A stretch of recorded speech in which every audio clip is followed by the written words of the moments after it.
হযরত ওমর রাদিয়াল্লাহু তাআলা আনহুকে বলা হলো, খলিফাতুল মুমিনিন, আমিরুল মুমিনিন, আপনি অনুমতি দিয়ে দেন, আমরা একটু অপেক্ষা করি। হযরত ওমর রাদিয়াল্লাহু তাআলা আনহু বলছেন, আমি আমার অর্ডার দিয়েছি, আমি আমার চূড়ান্ত অর্ডার দিয়েছি, এই অর্ডার বাস্তবায়িত হবে। এখন এই অর্ডার যদি ঠেকাতে হয়, আমি ওমর ঠেকাতে পারবো না। এই দুই বালক যদি অনুমতি দেয় তবেই এই অর্ডার ঠেকবে। বলেন আল্লাহু আকবার, বলেন আল্লাহু আকবার। হযরত ওমর বলতে পারতেন, ঠিক আছে অপেক্ষা করো, কিন্তু চেয়ারটাকে তার আমানত মনে করে নিয়েছেন।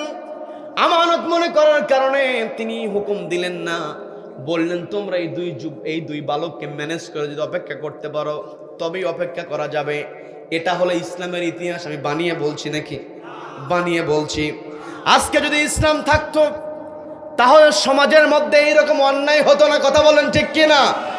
আজকে যদি ইসলাম থাকতো কোনো সিন্ডিকেটকারীর সিন্ডিকেট করা সম্ভব হতো না। গরিব মানুষ আজকে বাজার করতে যায়, চিন্তা করে কোন জিনিসটা না নিলেও চলে। কি কথা বলেন? কি কথা বলেন? কিন্তু হযরত ওমর রাদিয়াল্লাহু তাআলা আনহু তিনি রাতের বেলা বিছানায় ঘুমাতে যাবেন, পিঠটা বিছানায় ঠেকিয়েছেন।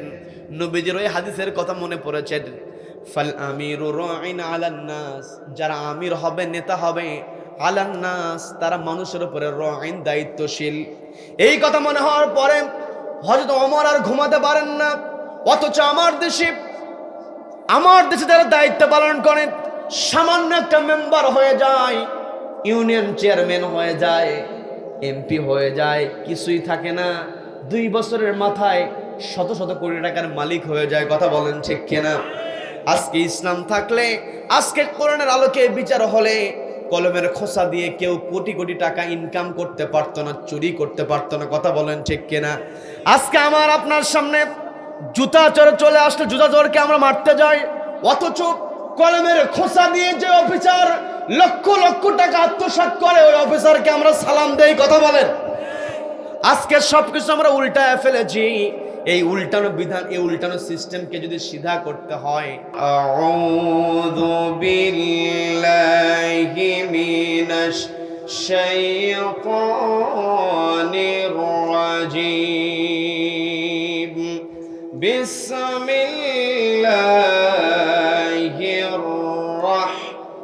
রাহমানির রাহিম।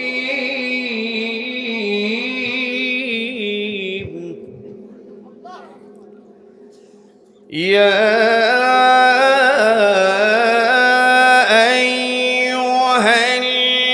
আইয়ুহাল্লাযীনা আমানু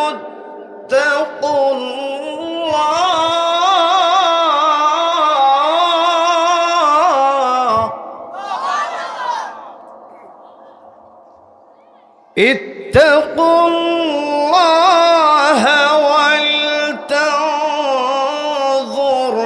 নাফসুম মা قدمت لغد واتقوا الله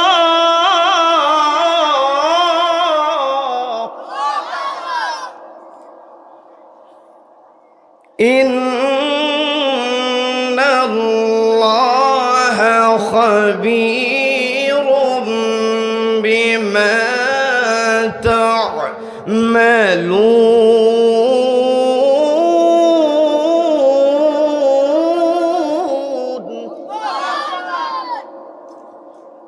الله أكبر بسم الله الرحمن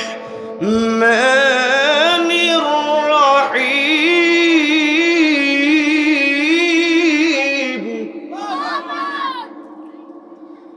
لقد كان لكم في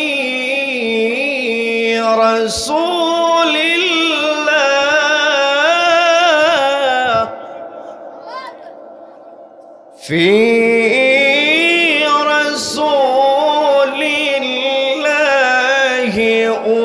أسوة حسنة لمن كان يرجو الله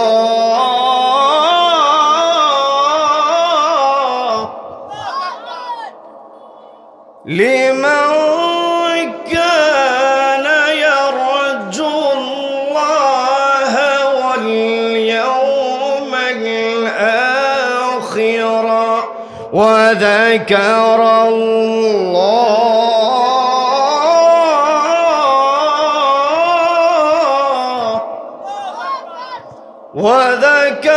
الله كثيرا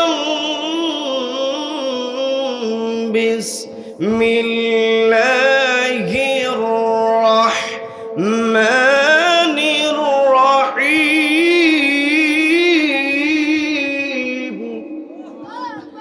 إن الله وملائكته يصلون على النبي يا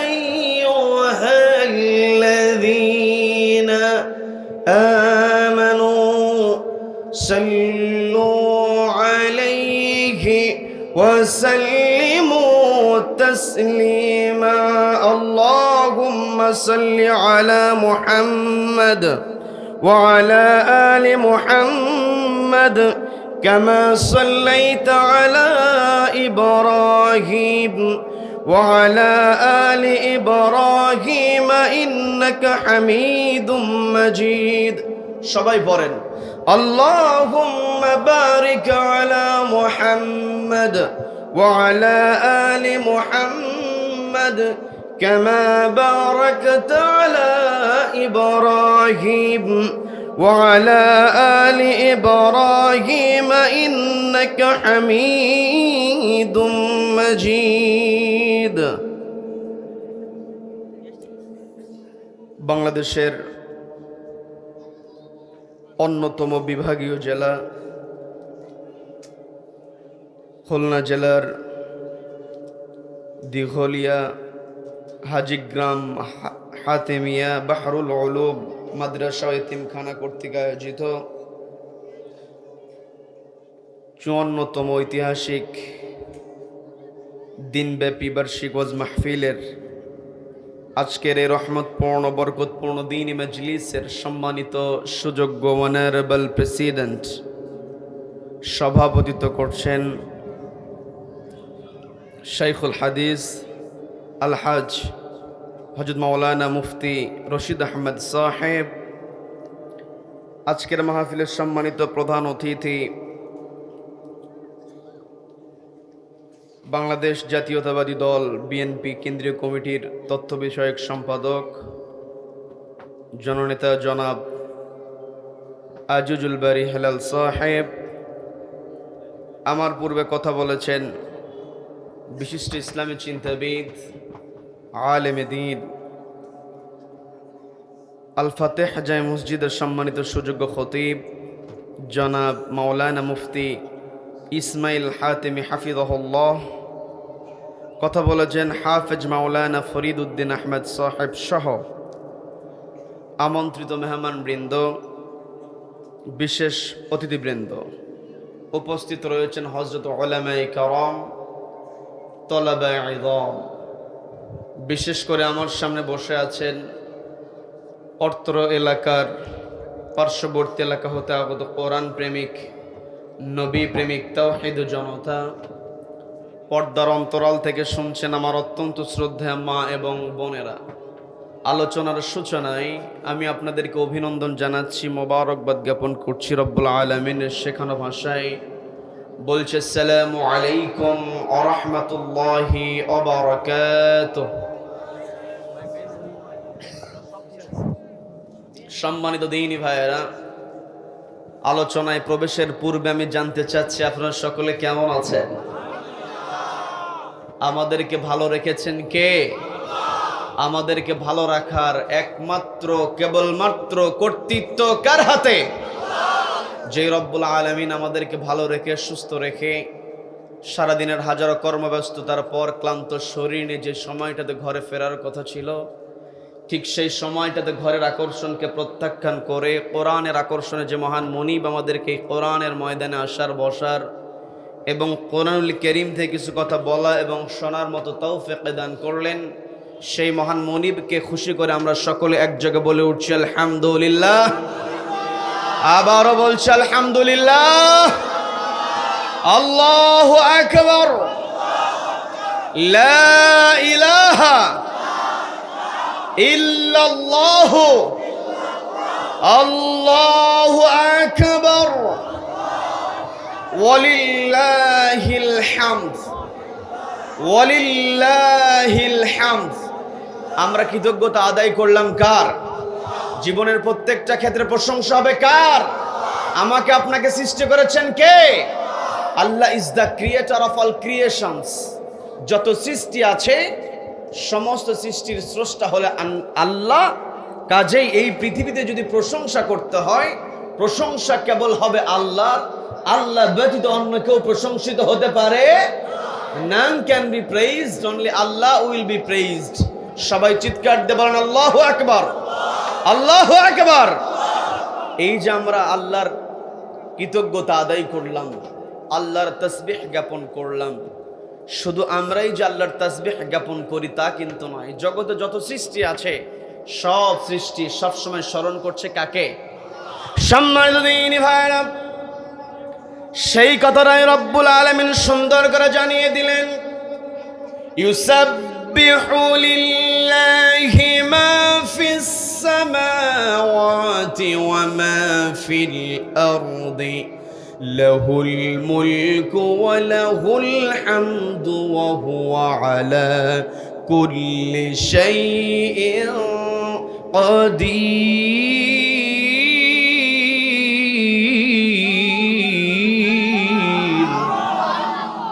আল্লাহ রাব্বুল আলামিন স্পষ্ট জানিয়ে দিলেন, ইউসাব্বিহু লিল্লাহি মা ফিস সামাওয়াতি ওয়া মা ফিল আরদ। আসমান এবং জমিনে যা কিছু আছে ইউসাব্বিহু লিল্লাহ, তাসবিহ জ্ঞাপন করছে কার নামে? লাহুল মুলকু ওয়া লাহুল হামদ। তারই রাজত্ব, তারই প্রশংসা। ওয়া হুয়া আলা কুল্লি শাইইন কাদির। তিনি হলেন সকল শক্তি, সকল ক্ষমতা, সব কিছুর উপরে সমাসীন হয়ে আছেন। এতে কোনো সন্দেহ আছে নাকি? আল্লাহ স্পষ্ট জানিয়ে দিলেন, ওয়া হুয়া আলা কুল্লি শাইইন কাদির। যত শক্তি, যত ক্ষমতা, সকল ক্ষমতা, শক্তির উৎস একমাত্র আল্লাহ। কথা বলেন ঠিক কিনা? সমস্ত রাজত্বের মালিকানা আল্লাহর হাতে। খুবই পরিচিত আয়াত পবিত্র কোরআনের 3 নম্বর সূরা। সবাইকে বলতে হবে কত নম্বর সূরা? 3 নম্বর সূরা, সূরা আলে ইমরানের 26 নম্বর আয়াতে রব্বুল আলামিন সুন্দর করে জানিয়ে দিচ্ছেন, কুলিল্লাহুম্মা মালিকাল মুলকি তু'তিল মুলকা মান তাশাউ ওয়া তানজিউল মুলকা মিম্মান তাশাউ ওয়া তু'ইজ্জু মান তাশাউ ওয়া তুযিল্লু মান তাশাউ বিয়াদিকাল খায়র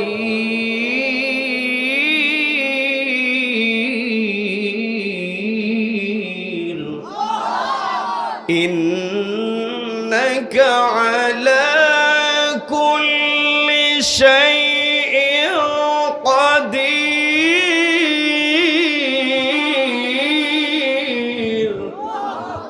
আল্লাহ রাব্বুল আলামিন স্পষ্ট জানিয়ে দিলেন, নবীজিকে বলছেন, গো নবী, কুল, আপনি ঘোষণা দিয়ে দিন, আপনি দোয়া করতে থাকুন, আল্লাহুম্মা মালিকাল মুলক। ও গো আল্লাহ, আপনি হলেন রাজত্বের মালিক।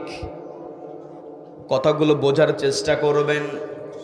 এই পৃথিবীতে সামান্য কিছু ক্ষণের জন্য চেয়ার পাওয়ার পরে আমরা নিজেদেরকে সবকিছুর মালিক মনে করি। কথা বলেন ঠিক কিনা?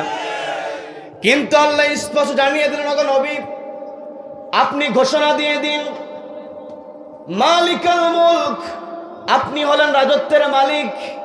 আমরা যদি এখন আল্লাহর রাজত্বের ব্যাপারে একটু জানার চেষ্টা করি, তাহলে এই যে আমরা পৃথিবীতে বসবাস করছি, পৃথিবী একটা গ্রহ। কি কথা বলেন? কি কথা বলেন?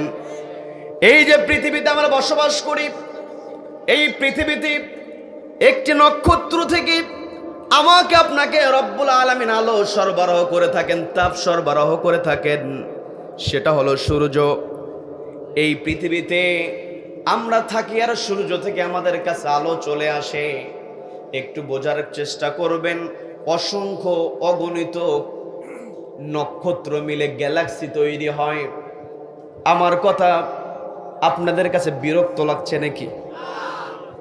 অসংখ্য অগণিত নক্ষত্র দিয়ে গ্যালাক্সি তৈরি হয়। একটু বোঝার চেষ্টা করবেন আল্লাহর মালিকানা, আল্লাহর রাজত্ব কত বড়, একটু বোঝার চেষ্টা করবেন। ওই গ্যালাক্সির মধ্য থেকে একটা ছোট্ট আকারের নক্ষত্র হলো সূর্য। এই সূর্য আমাদেরকে আলো সরবরাহ করে। আমরা এই পৃথিবীতে বসবাস করি। এই পৃথিবী যদি 13 লক্ষটা পৃথিবী, সবাইকে বলতে হবে কত লক্ষ পৃথিবী, সবাইকে বলতে হবে কত লক্ষ।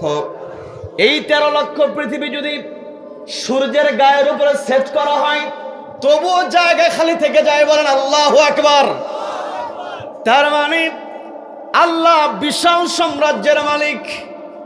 এরপরেই আল্লাহ রাব্বুল আলামিন নবীজিকে বলছেন, ওগো নবী আপনি বলুন, তুতিল মুলকা মান তাশা, আপনি যাকে ইচ্ছা রাজত্ব দান করতে পারেন, প্রদান করতে পারেন।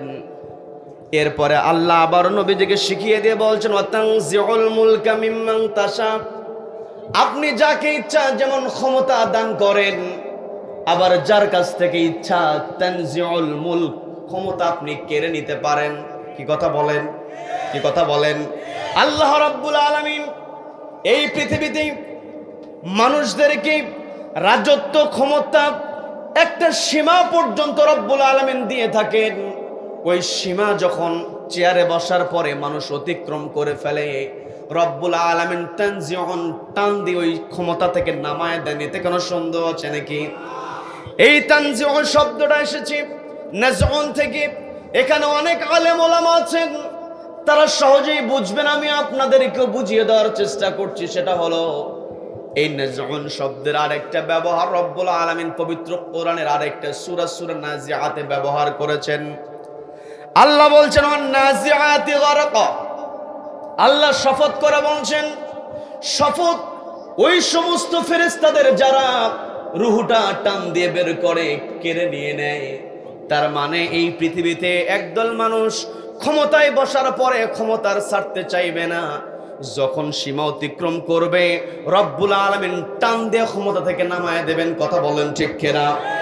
সম্মানিত দিনী ভাইরা, আমরা যদি ইতিহাস থেকে লক্ষ্য করি তাহলে দেখা যায় ফেরাউনের ক্ষমতা কম ছিল না।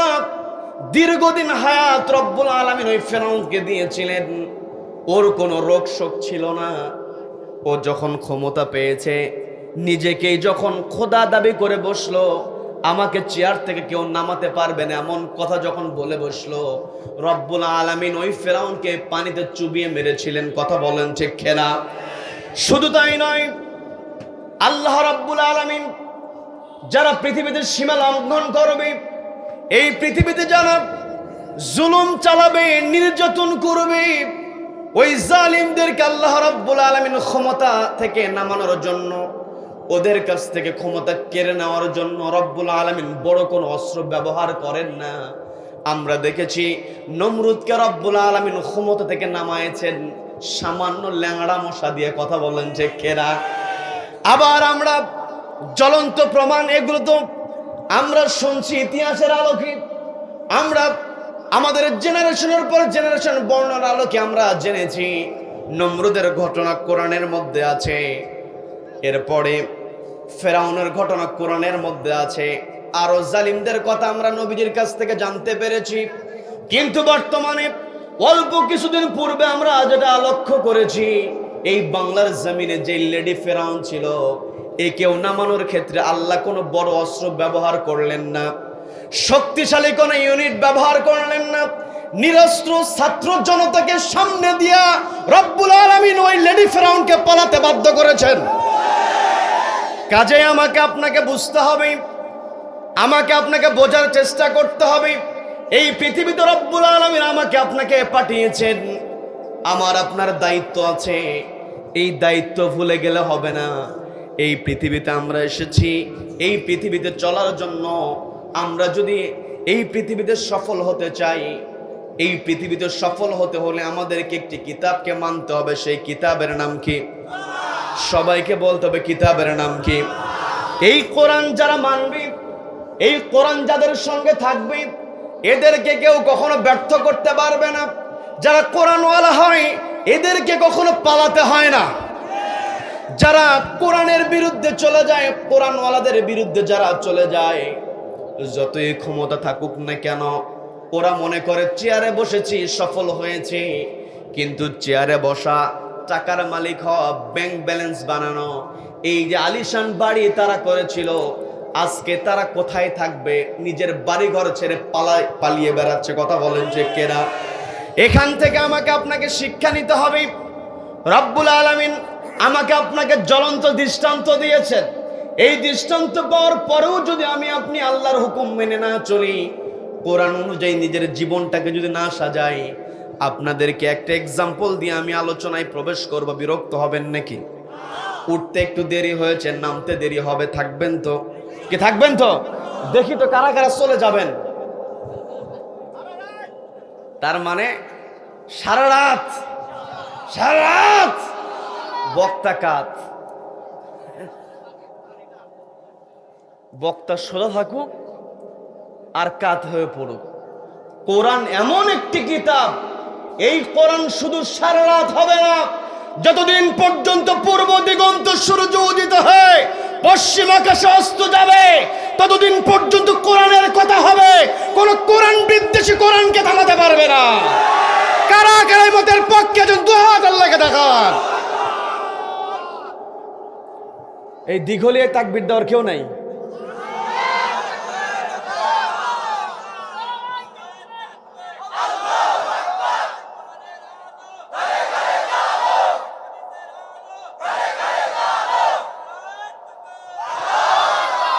আল্লাহ আমাদের সকলকে কবুল করেন, বলে না আমিন, বলে না আমিন। সম্মানিত দিনী ভাইয়েরা, আমরা শুনতে এসেছি কোরআনুল কারীম থেকে আলোচনা। এই কোরআনের সঙ্গে যার সম্পর্ক আছে, নবীজি স্পষ্ট জানিয়ে দিলেন, মান জাআলাহু আমামাহু কাদাহু ইলাল জান্নাহ। বোঝার চেষ্টা করবেন, মান জাআলাহু আমামাহু, যেই ব্যক্তি বানিয়ে নেবে, জাআলাহু বানিয়ে নেবে এই কোরআনকে, আমামাহু তার ইমাম, কাদাহু ইলাল জান্নাহ এই কোরআন তাকে আল্লাহর জান্নাতে প্রবেশ করায় দেবে। বলেন না সুবহানাল্লাহ। সম্মানিত দিনী ভাইরা, আল্লাহ রাব্বুল আলামিন আমাকে আপনাকে পৃথিবীতে প্রেরণ করলেন। এই পৃথিবীতে আমি আপনি সব সময় সফলতার পিছনে দৌড়াই। এই পৃথিবীতে সফল হতে চায় না এমন মানুষ খুঁজে পাওয়া যায় না। সবাই চায় সফলতা, কিন্তু প্রকৃত সফলতার পরিচয় তো আমরা ভুলে গিয়েছি। আমরা সফলতা বলতে বুঝি ব্যাংকে কারি কারি টাকা জমানো। আমরা সফলতা বলতে বুঝি ক্ষমতার চেয়ারে বসা। আমরা সফলতা বলতে বুঝি উঁচু বিল্ডিং বানানো। কি কথা বলেন? কিন্তু প্রকৃত সফলতার পরিচয়টা হতে পারে না। রব্বুল আলামিন সফল ব্যক্তির পরিচয় সুন্দর করে জানিয়ে দিচ্ছেন পবিত্র কোরআনের 3 নম্বর সূরা। সবাইকে আবারও বলতে হবে, কত নম্বর সূরা? সূরা আলে ইমরানের 185 নম্বর আয়াত রব্বুল আলামিন সুন্দর করে জানিয়ে দিচ্ছেন, ফামান যুহযিহা আনিন নারি ওয়া উদখিলাল জান্নাতা ফাকাদ ফাজ।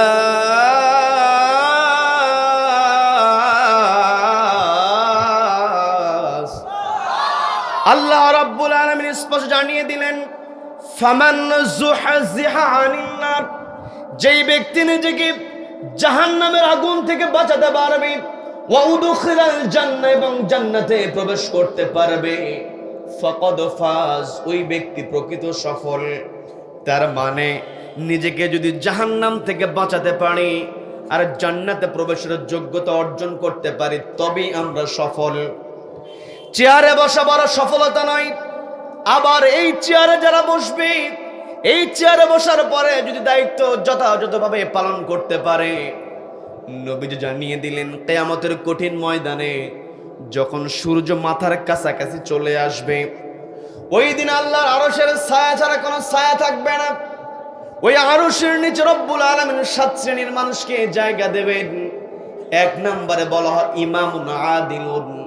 এই চেয়ারে বসার পরে যারা ন্যায় পরায়ণতা কায়েম করবে, ন্যায় বিচার করবে, তারাই কেবল আরশের নিচে জায়গা পাবে। বলেন না সুবহানাল্লাহ। এই চেয়ারের বড় দাম। আল্লাহ রাব্বুল আলামিন আমাদেরকে কোরআন দিয়েছেন।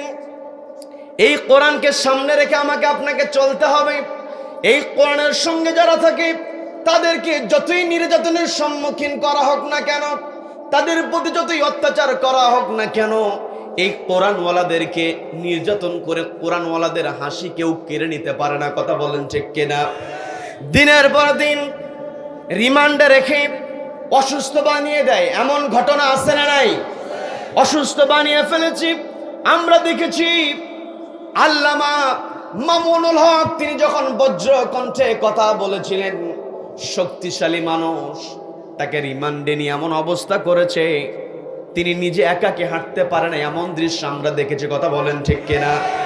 দীর্ঘদিন তার উপর অত্যাচার করা হয়েছে, কিন্তু আমরা কখনো তাকে মুখ গোমরা করে থাকতে দেখিনি, চেহারার মধ্যে কখনো হতাশার ছাপ দেখি নাই। আমরা দেখেছি আদালত চত্বর যখন তাকে নিয়ে আসা হয়েছে, ওই প্রিজন ভ্যানের মধ্য থেকে তিনি ছাত্রদেরকে দর্শ দিয়েছেন। কথা বলুন ঠিক কিনা? যতই অত্যাচার করা হোক, কোরআন যাদের সঙ্গে আছে, নবীজির আদর্শ যাদের সঙ্গে আছে, তাদের চেহারা থেকে কেউ কখনো হাসি কেড়ে নিতে পারে না। আমরা দেখেছি আমাদের দেশের কোরআনের পাখি বললে যাকে চেনা যায়, শহীদ আল্লামা দেওয়ার হোসেন সাইদি রাহিমাহুল্লাহ, দীর্ঘদিন তাকে বন্দি অবস্থায় রেখে দেওয়া হয়েছিল। তিনি এমন কোরআনের পাখি ছিলেন, একজন কৃষককে, ভ্যানওয়ালাকে, একজন দিনমজুরকে কেমন করে কোরআন বোঝাতে হয় তিনি বোঝাতে পেরেছেন। কথা বলেন ঠিক কিনা? শুধু তাই নয়, তিনি যখন বিজ্ঞান নিয়ে কথা বলতেন মনে হতো তিনি একজন বিজ্ঞানের ছাত্র। কথা বলেন ঠিক কিনা? আবার তিনি যখন দেশ পরিচালনার জন্য সচিবদের কেমন দায়িত্ব পালন করতে হবে, ডিসিএসপিদের কেমন দায়িত্ব পালন করতে হবে, তিনি সচিবদের উদ্দেশ্যে এমন করে কথা বলতেন, সচিবরাও তার কোরআনের ব্যাখ্যা সহজেই বুঝতো। কি কথা বলেন? তার শ্রোতা, আপনি রাস্তা দিয়ে হেঁটে যাবেন, আইসক্রিম বিক্রি করে, এরপরে ভাঙ্গাচুরা পুরাতন লোহা লস্কর যারা কিনে নিয়ে আসে, তারাও পর্যন্ত মাইকে আল্লামা সাইদির ওয়াজ বাজায়। তার মানে শুধুমাত্র আল্লামা সাইদি শুধুমাত্র সচিবদের উদ্দেশ্যে কথা বলেন নাই, তিনি একেবারে লুট লেভেলের মানুষের জন্য কথা বলেছেন। তিনি যখন হিউম্যান বডি নিয়ে কথা বলতেন মনে হতো তিনি একজন বায়োলজিক্যাল সায়েন্সের স্টুডেন্ট। কথা বলেন ঠিক কিনা? তিনি যখন মহাকাশ নিয়ে কথা বলতেন বিজ্ঞানীরাও পর্যন্ত অবাক হয়ে যায়। আমি তো একজন সায়েন্সের ছাত্র ছিলাম, আমার কাছে অবাক লাগে একজন মানুষ কত সুন্দর করে ওই অ্যাস্ট্রোলজি নিয়ে, কসমোলজি নিয়ে তিনি কথা বলেছেন। তিনি যখন মানুষকে বোঝাতে সক্ষম হয়েছেন কোরআনের মধ্যে সব কিছু আছে, কোরআনের মধ্যে বিজ্ঞান আছে। আজকে বিজ্ঞানীরা যেটা আবিষ্কার করে কোরআন বহু আগে তারা ফলাফল জানিয়ে দেয়। বলেন আল্লাহু আকবার। সম্মানিত বন্ধুগণ, ধীরে ধীরে কথা হবে। এই যে কোরআনের মধ্যে বিজ্ঞান আছে, এর প্রমাণ আমাদের কাছে আছে না নাই? এই কোরআন আমাদেরকে পৃথিবীতে কেমন করে চলতে হবে কোরআন আমাদেরকে গাইডলাইন দিয়েছে। এই পৃথিবীতে মানুষকে আল্লাহ পাঠালেন, রব্বুল আলামিন স্পষ্ট জানিয়ে দিলেন, ওমা খলাকাতুল জিন্না ওয়াল ইনসা ইল্লা লিয়াবুদুন। জিন এবং মানব জাতিকে আল্লাহ সৃষ্টি করেছেন একমাত্র তার গোলামি করার জন্য। কি কথা বলেন? আল্লাহর গোলামির বাইরে আমরা থাকতে পারবো না। প্রত্যেকটা মুহূর্ত, প্রত্যেকটা সময় স্মরণ করতে হবে কাকে? এখন প্রশ্ন করতে পারো, হুজুর যখন ঘুমিয়ে যাব তখন তো অনেক সময় নিজের কাপড়েরই ঠিক থাকে না, ইবাদত কেমন করে করব? প্রশ্ন করার লোক আছে না নাই? আছে না নাই? খেয়াল করে দেখবেন, আমি আপনি যখন ঘুমাতে যাব, ঘুমানোর পূর্বে যদি আল্লাহকে স্মরণ করি, আবার ঘুম থেকে জেগে যদি আল্লাহকে স্মরণ করি, গোটা রাতটা আল্লাহ ইবাদতে রূপান্তরিত করে দেন। বলেন না সুবহানাল্লাহ। সম্মানিত দিনী ভাইরা, কোরআনের আলোচনা আমরা শুনতে এসেছি। আমি আমার আলোচনার সূচনায় পবিত্র কোরআনের 59 নম্বর সূরা হাশরের 18 নম্বর আয়াতে কারিমা তেলাওয়াত করেছি। এরই সঙ্গে পবিত্র কোরআনের 33 নম্বর সূরা আল আহজাব থেকে 21 নম্বর আয়াতে কারিমা তেলাওয়াত করেছি। এই দুই আয়াতকে সামনে রেখে কিছু কথা রব্বুল আলামিন আমাকে আমল করার নিয়তে বলার এবং আপনাদের শোনার তৌফিক দান করুন। বলেন আমিন। সবাই আবার একটু বলেন আমিন। সম্মানিত বন্ধুগণ, সূরা হাশরের 18 নম্বর আয়াতে রব্বুল আলামিন শুধুমাত্র ঈমানদারদেরকে ডাক। গোটা কোরআনের মধ্যে রব্বুল আলামিন কোন কোন জায়গায় গোটা মানব জাতিকে ডাক দিয়েছেন, আবার কোন কোন জায়গায় শুধু ঈমানদারদেরকে ডাক দিয়েছেন। আল্লাহ রব্বুল আলামিন 18 নম্বর আয়াতে সুন্দর করে জানিয়ে দিয়েছেন, ইয়া আইয়ুহাল্লাযীনা আমানুত্তাকুল্লাহা ওয়ালতানযুর নাফসুম মা قدمت لغد واتقوا الله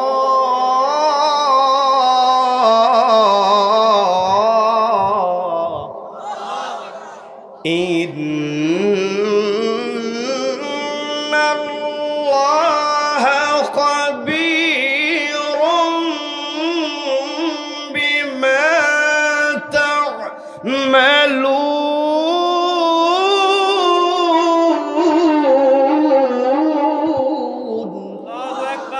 আল্লাহ রাব্বুল আলামিন ঈমানদারদেরকে ডাক দিয়ে বলছেন, ইয়া আইয়ুহাল্লাযীনা আমানু, ওহে যারা ঈমান আনয়ন করেছো, ও ইউ হু হ্যাভ বিলিভড, তোমাদের মধ্যে যারা বিশ্বাস স্থাপন করেছো, ইত্তাকুল্লাহ, তোমরা ভয় করো কাকে?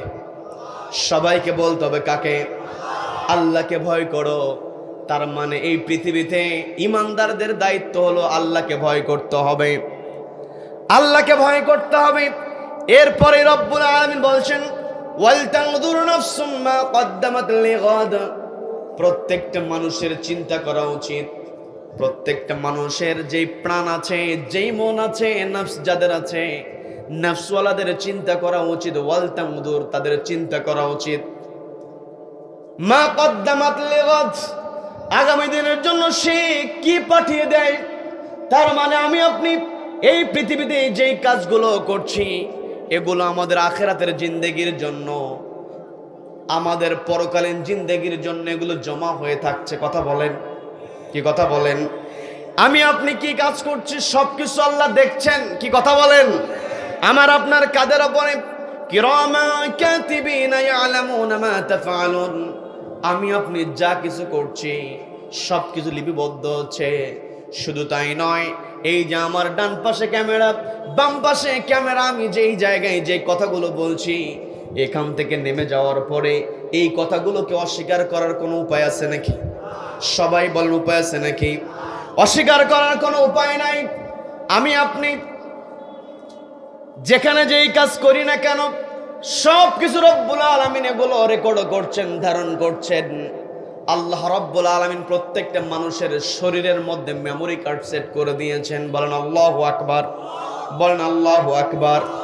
আমি বানিয়ে বলছি না, পবিত্র কোরআনের 17 নম্বর সূরা বনী ইসরাঈলের 13 নম্বর আয়াতে রব্বুল আলামিন সুন্দর করে জানিয়ে দিচ্ছেন, ওয়া কুল্লু ইনসানিন আলজামনাহু طائره في عنقه ونخرج له يوم القيامة كتابا يلقاه منشورا।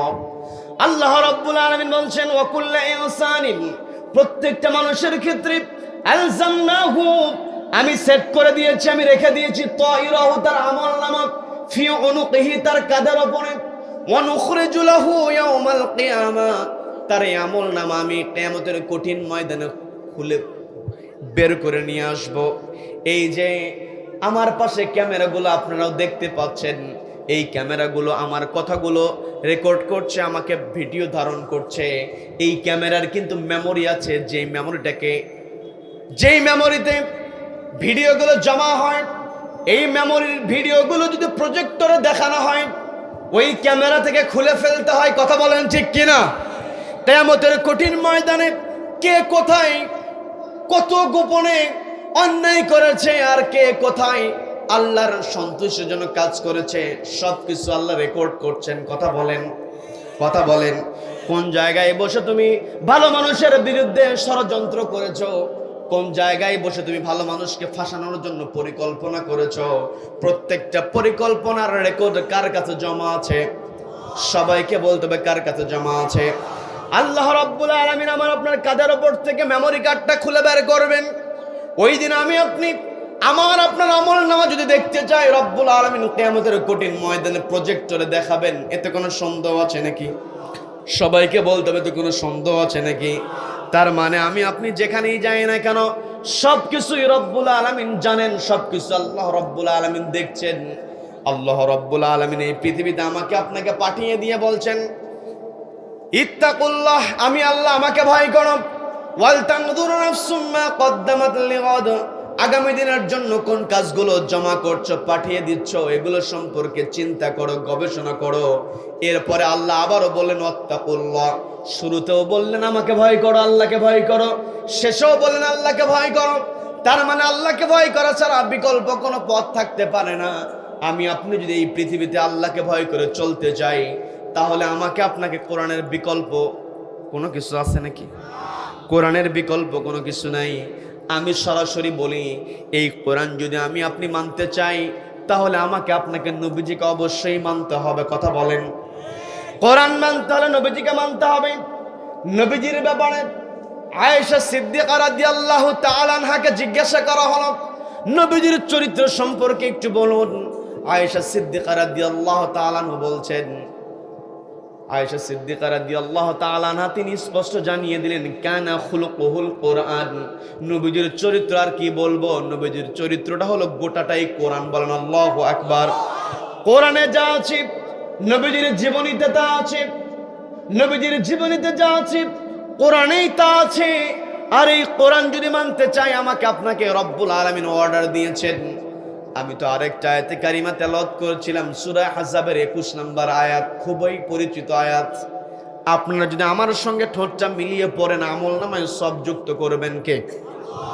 আমলনামায় সব যুক্ত হোক, এটা আমরা চাই কি চাই না?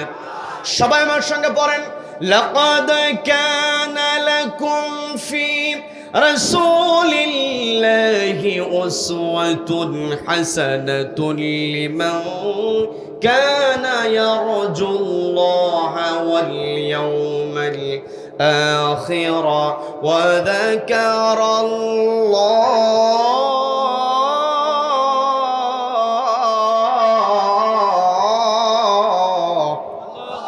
আল্লাহ রাব্বুল আলামিন স্পষ্ট জানিয়ে দিলেন, লাকাদ কানা লাকুম ফি রাসূলিল্লাহি উসওয়াতুন হাসানাহ, নিশ্চয় আমি রাসূলের মধ্যে তোমাদের জন্য রেখে দিয়েছি উসওয়াতুন হাসানা, উত্তম আদর্শ। এই পৃথিবীতে নবীজির আদর্শ ছাড়া অন্য কোনো আদর্শ গ্রহণ করা যাবে নাকি? নবীজির আদর্শ ছাড়া অন্য কোনো আদর্শ গ্রহণ করা যাবে না। নবীজির আদর্শ যদি আমি আপনি গ্রহণ করতে চাই, নবীজির জিন্দেগির দিকে যদি আমি আপনি লক্ষ্য করি, আমি আপনি দেখতে পাই এই জায়গায় উলামায়ে কেরাম আছেন, আপনারাও সহজেই বুঝতে পারবেন। রব্বুল আলামিন বললেন, লাকাদ কানা লাকুম ফি রাসূলিল্লাহ, আল্লাহ বললেন নিশ্চয় আমি ফি রাসূলিল্লাহ, নিশ্চয় আমি রাসূলের মধ্যে রেখে দিয়েছি উসওয়াতুন হাসানা, উত্তম আদর্শ। এই জায়গায় আল্লাহ কিন্তু বলেন নাই ফি মুহাম্মদ ইবনে আব্দুল্লাহ, আব্দুল্লাহর পুত্র মুহাম্মাদের জীবনীতি তোমাদের জন্য উত্তম আদর্শ রেখে দিয়েছি, তা আল্লাহ বলেন না। আল্লাহ বললেন ফি রাসূলিল্লাহ। তার মানে নবীজি আনুষ্ঠানিকভাবে যখন জিবরিল আমিনের সাথে সাক্ষাৎ হয়েছিল, আনুষ্ঠানিকভাবে নবীজি যখন কোরআনটা পেয়েছেন, প্রথম যখন নবীজিকে ওহী করা হয়েছিল, জিবরিল আমিন যখন ওই হেরা গুহারের পর্বতে, ওই হেরা পর্বতের গুহায় নবীজির সামনে যখন সূরা আলাক নিয়ে হাজির হলেন, নবীজির তখন বয়স কত ছিল? সবাই বলেন, সবাইকে বলতে হবে কত বছর? 40 বছর বয়স ছিল। এই জায়গাতে আমার আপনার বোঝার বিষয় সেটা হলো, নবীজি 40 বছর বয়সে ওহী প্রাপ্ত হলেন। এখন যদি আমি আপনাদেরকে প্রশ্ন করি, নবীজি আল আমিন উপাধি পেয়েছিলেন, এটা কি নবুয়তের আগে না পরে? সবাইকে বলতে হবে আগে না পরে? নবীজি আগে আল আমিন উপাধি পেয়েছিলেন। নবীজিকে আর একটা উপাধি দেওয়া হয়েছিল, নবীজি ছিলেন আস-সাদিক, সত্যবাদী। কথা বলেন ঠিক কিনা? তার মানে রব্বুল আলামিন আমাকে আপনাকে যে অর্ডার দিলেন নবীজিকে আদর্শ হিসাবে মানতে হবে। নবীজিকে যদি আমি আপনি আদর্শ হিসাবে মানতে চাই, এক নম্বরে আমাকে আপনাকে মানতে হবে, আমাকে আপনাকে সত্যবাদী হতে হবে। কি কথা বলেন? কি কথা বলেন?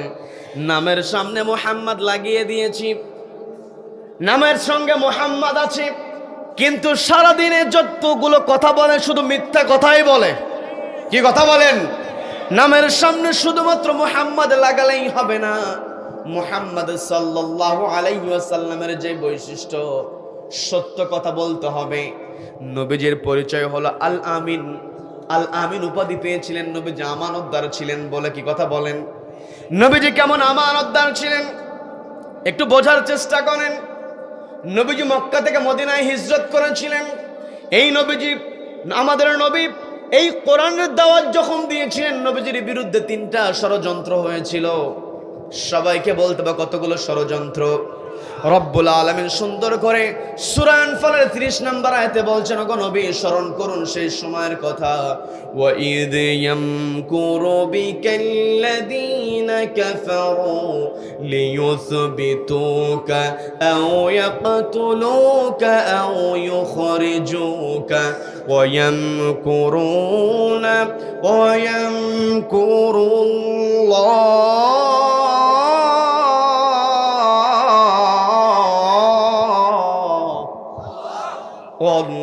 ওয়াল্লাহু খায়রুল মাকিরিন।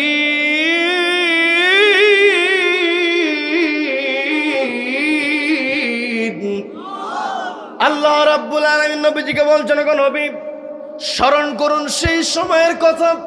এই কোরআনের দাওয়াত দেওয়ার কারণে কাফেররা যখন আপনার বিরুদ্ধে ষড়যন্ত্র করেছিল, 1 নম্বর ষড়যন্ত্র ছিল লিউযবিতুক, তারা বন্দী অবস্থায় রেখে দিয়েছিল আপনাকে। 2 নম্বর ষড়যন্ত্র ওয়াকতুলুক, নবী তারা আপনাকে হত্যার পরিকল্পনা করেছিল, হত্যা করতে চেয়েছিল। 3 নম্বর ষড়যন্ত্র ছিল আউইখরিজু, আপনাকে মক্কা থেকে মদিনায় হিজরত করতে তারা বাধ্য করেছিল। নবীজিকে আল্লাহ রাব্বুল আলামিন যখন বললেন, ওগো নবী আপনি আর মক্কায় থাকতে পারবেন না, আজকে রাতেই আপনাকে মক্কা থেকে মদিনার দিকে যাত্রা করতে হবে।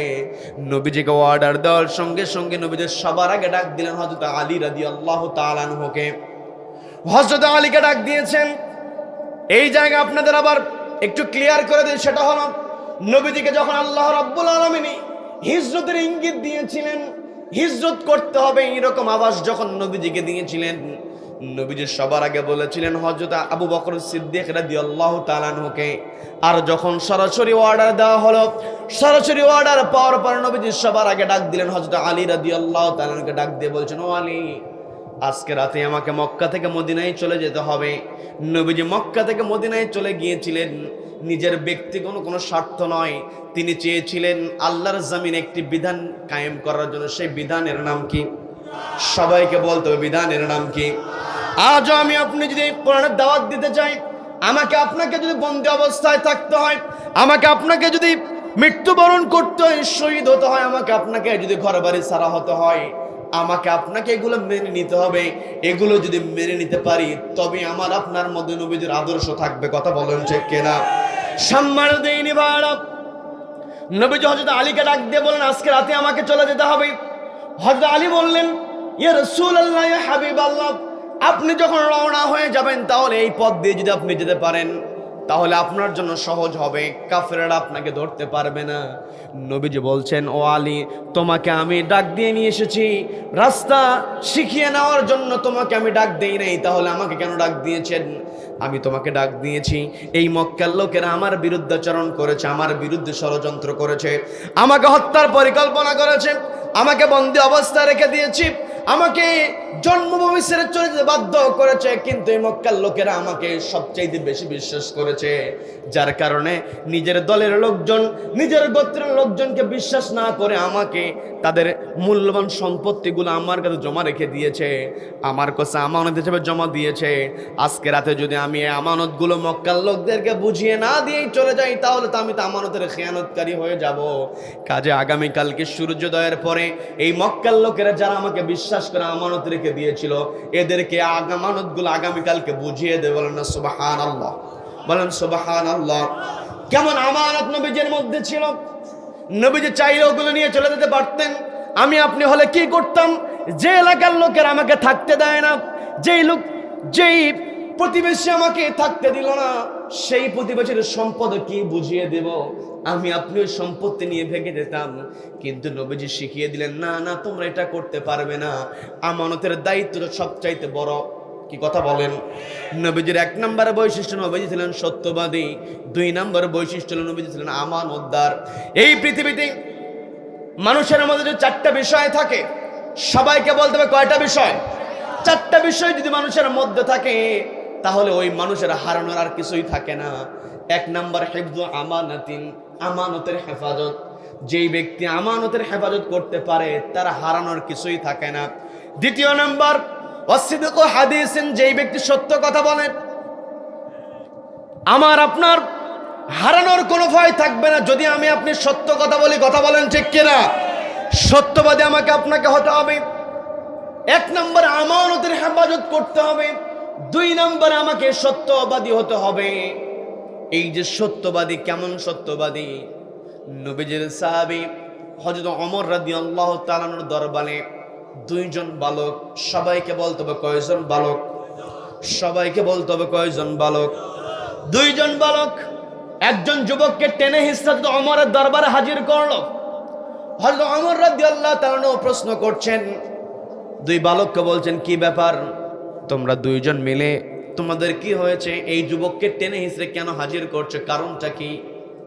হযরত ওমর যখন প্রশ্ন করলেন, ওই 2 বালক জবাব দিয়ে বলছে, আমিরুল মুমিনিন, এই যুবক আমাদের পিতাকে হত্যা করেছে। আমরা এসেছি আপনার কাছে হত্যার বিচার নেওয়ার জন্য। হত্যার বিচার কেমন করে করতে হয় কোরআনের মধ্যে আছে না নাই? সবাইকে বলতো আছে না নাই? আমার দেশে হত্যাকাণ্ড আছে না নাই? সবাইকে বলতো আছে না নাই? এমন হত্যাকাণ্ড আমরা দেখেছি ফেরাউনের কায়দায়। কি কথা বলেন? কি কথা বলেন? ফেরাউন যখন শুনেছিল মুসা আলাইহিস সালাতু ওয়াস সালামের আগমনের কথা, যখন শুনেছিল, ফেরাউন পুত্র সন্তান হওয়ার সঙ্গে সঙ্গে লক্ষ লক্ষ পুত্র সন্তানকে মায়ের কোল থেকে কেড়ে নিয়ে হত্যা করেছে। কথা বলেন ঠিক কিনা? আর আমরা দেখেছি এই বাংলার জমিনে যে লেডি ফেরাউন ছিল, নিরস্ত্র ছাত্র জনতার উপরে তারা গুলি করেছিল। কথা বলেন ঠিক কিনা? সাম্মাদিন, এবারে কথাগুলো বোঝার চেষ্টা করতে হবে। রব্বুল আলামিন আমাদেরকে যে সুযোগ দিয়েছেন, নবীদের এই পৃথিবীতে আসার দরজা বন্ধ হয়ে গিয়েছে, নবীরা আর পৃথিবীতে আসবে না। কিন্তু নবীজি জানিয়ে দিলেন, আল উলামা ওয়ারাসাতুল আম্বিয়া, আলেম ওলামা অর্থাৎ যারা কোরআন ধারণ করবে, নবীজির আদর্শ যারা ধারণ করবে, তাদেরকে আমাদেরকে উত্তরসূরি হিসেবে পৃথিবীতে দেওয়া হয়েছে। কি কথা বলেন? কি কথা বলেন? আলেম ওলামাদেরকে সামনে রেখে আমার আপনার চলতে হবে। নবীজির সাহাবী হযরত ওমর রাদিয়াল্লাহু তাআলা আনহুকে যখন বলা হলো, আপনার কাছে বিচার চাইতে এসেছি, আপনি বিচার করবেন, আমাদের পিতাকে হত্যা করা হয়েছে। হযরত ওমর রাদিয়াল্লাহু তাআলা আনহু যুবককে প্রশ্ন করলেন, ও যুবক, তোমার বিরুদ্ধে যে অভিযোগ দায়ের করা হয়েছে, অভিযোগ সত্য নাকি? যুবক কোনো চিন্তা করলো না, একটা মুহূর্তের সময় নিল না, প্রশ্ন করার সঙ্গে সঙ্গে বলতেছে, হ্যাঁ, এদের পিতাকে আমি হত্যা করেছি। যখন হত্যার কথা স্বীকার করে নিল, ইসলামী স্টেট যখন থাকে, কোরআনের আলোকে যখন বিচার হয়, যেই ব্যক্তি নিজের হাতে আইন তুলে নেবে, হত্যার বদলে হত্যা। কি কথা বলেন? হত্যার বদলে হত্যা। এই বিধান যদি আজকে আমার দেশে থাকতো, তাহলে আমার দেশে বিভিন্ন জায়গায় পত্র পত্রিকা খুললেই দেখা যায় হত্যার ঘটনা। কথা বলেন ঠিক কিনা? দুঃখ নিয়ে কতগুলো কথা বলতে হয়। সন্তানকে ভর্তি করানো হয়েছে, সন্তানকে দীর্ঘদিন বছরের পর বছর মা বাবা লেখাপড়া করায়। পর্দারের মা বোনেরা শুনছেন, কানটা একটু খাড়া করে শুনবেন, কারণ মাদেরকে সচেতন হওয়ার দরকার আছে না নেই? এই যে কোরআনের আলোচনা আমরা শুনছি, নবীদের জীবনী থেকে আলোচনা শুনছি, নবীজির আদর্শ সমাজে প্রতিষ্ঠা করার জন্য, রাষ্ট্রে প্রতিষ্ঠা করার জন্য নবীজিকে সবচাইতে বেশি দিনের সহযোগিতা করেছিলেন তিনি হলেন খাদিজাতুল কুবরা রাদিয়াল্লাহু তাআলা আনহা। কি কথা বলেন? এই জন্য মা আপনাকে দৃষ্টি আকর্ষণ করে বলছি, আপনি যেখান থেকেই শুনছেন কথাগুলো বোঝার চেষ্টা করবেন। আপনার সন্তানকে আদর্শ সন্তান বানাতে হবে, আপনার সন্তানকে সত্যবাদী সন্তান বানাতে হবে, আপনার সন্তানকে আমানতদার সন্তান বানাতে হবে। কথা বলেন ঠিক কিনা? হযরত ওমর রাদিয়াল্লাহু তাআলা আনহু যখন জবাবটা শুনতে পেলেন, হযরত ওমর রাদিয়াল্লাহু তাআলা চিন্তা করলেন, আমার রাজ্যে তো বিচার হয় হত্যার বদলে হত্যা, অথচ যুবক প্রশ্ন করার সঙ্গে সঙ্গে উত্তর দিয়েছে। দেখবেন আসামিকে রিমান্ডে নেওয়ার পরে তাও সত্য বের হতে চায় না, আছে না নাই? আছে না নাই? সহজেই কোনো আসামি তার দোষ স্বীকার করতে চায় না। আবার আমার দেশে রিমান্ডের নামে ভুলভাল প্রশ্ন করে নিরীহ মানুষকে পর্যন্ত ফাঁসায় দেয়। কি কথা বলেন?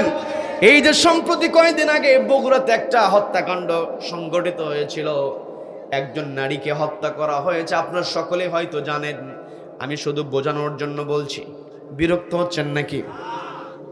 মাকে হত্যা করা হয়েছে, ছেলেকে গ্রেফতার করা হলো, গ্রেফতার করে ছেলেকে প্রশ্ন করা হলো। ছেলেকে প্রশ্ন করে এমন ভাবে সহজ সরল ছেলেটাকে তদন্তের নামে প্রশ্নের বেড়াজালে ফাঁসিয়ে দেওয়া হলো। ছেলেটা তার নিজের মাকে হারিয়েছে। যেই ব্যক্তি মাকে হারিয়েছে সেই তো বোঝে মা হারানোর যন্ত্রণা কত বড়, কথা বলেন। যেই ছেলে মাকে হারিয়েছে ওই ছেলেকে আবার যখন মায়ের হত্যাকারী বানিয়ে দিয়েছে, গোটা দেশের মধ্যে ফলাও করে সেটা প্রচার হয়েছে। কি কথা বলেন? কি কথা বলেন? আজকে আমার দেশে সত্যবাদী মানুষকে খুঁজেই পাওয়া যায় না, যেখানেই আছে সেখানেই মিথ্যা। কথা বলেন ঠিক কিনা? এই দেশের মধ্যে সবচাইতে বড় ভূমিকা পালন করতে হয় সাংবাদিকদের। কি কথা বলেন? সাংবাদিকরা যদি এই বাংলার জমিনে হলুদ সাংবাদিকতা না করত, তাহলে ওই জালিমের পক্ষে 15 বছর নির্যাতন করা সম্ভব হতো না। কি কথা বলেন? আজকে সাংবাদিকেরা যেইভাবে পায় সেইভাবে নিউজ করে ফেলে, অথচ আল্লাহ রাব্বুল আলামিন স্পষ্ট জানিয়ে দিয়েছেন, ইয়া আইয়ুহাল্লাযীনা আমানু, ওহে যারা ঈমান আনয়ন করেছো, তোমাদেরকে অর্ডার দিয়ে দিচ্ছি, যখন তোমাদের সামনে জাআকুম, তোমাদের কাছে আসবে ফাসিকুম বিনাবাইন, কোন ফাসিক ব্যক্তি, মিথ্যা কথা বলে এমন ব্যক্তি যখন তোমাদের কাছে সংবাদ নিয়ে আসবে, ফাতাবায়ানু, তোমরা সেই সংবাদটা পর্যালোচনা করবে, সত্যতা যাচাই করবে, এরপরে প্রচার করবে। কি কথা বলেন? কিন্তু আজকে শুধুমাত্র তদন্ত কর্মকর্তারা তারাই যে তদন্ত করবে তা নয়, সাংবাদিকরা হলো জাতির বিবেক। কি কথা বলেন? সাংবাদিক ভাই যারা আছেন তারা দৃষ্টি আকর্ষণ করছি, আপনার সংবাদ যখন জাতির কল্যাণে সত্য সংবাদ আপনারা প্রকাশ করবেন, নবীজির যে সত্য কথা বলার বৈশিষ্ট্য, এই বৈশিষ্ট্য আপনার মধ্যে চলে আসবে। আর আপনার মধ্যে যখন নবীজির সত্য বলার বৈশিষ্ট্য চলে আসবে, নবীজি আপনার জন্য সুপারিশ করবে। কথা বলেন ঠিক কিনা? তদন্তকারী কর্মকর্তা আজকে আমার দেশে মিথ্যা বললে বিচার হয় না। যদি আজকে তদন্ত কর্মকর্তারা ভুল তদন্ত করে রিপোর্ট দিয়ে দেয়, নিরীহ মানুষকে যদি ফাঁসিয়ে দেয়, অপরাধী মানুষকে বিচার করবে ঠিক আছে, কিন্তু নিরপরাধ মানুষকে যখন অপরাধী বানিয়ে দেয়, এই নিরপরাধ মানুষকে অপরাধী বানানোর জন্য শাস্তির বিধান কোরআনে আছে না নাই? আছে না নাই? আজকে যদি তদন্তের নামে যারা মিথ্যা রিপোর্ট দেয়, মিথ্যা মামলা যারা করে, এই মিথ্যা মামলাকারীদের, মিথ্যা তদন্ত রিপোর্ট দেওয়া ব্যক্তিদের যদি শাস্তি থাকতো, তাহলে আমার দেশে আর কেউ হত্যা করতে পারতো না। কথা বলেন ঠিক কিনা? আজকে আমার দেশে আইন আছে, আদালত আছে, সবই আছে, হত্যার স্পষ্ট অভিযোগ পাওয়া যায়। আমরা দেখেছি, মা বোনদের দৃষ্টি আকর্ষণ করে যে কথাটা আমি বলতে নিয়েছিলাম,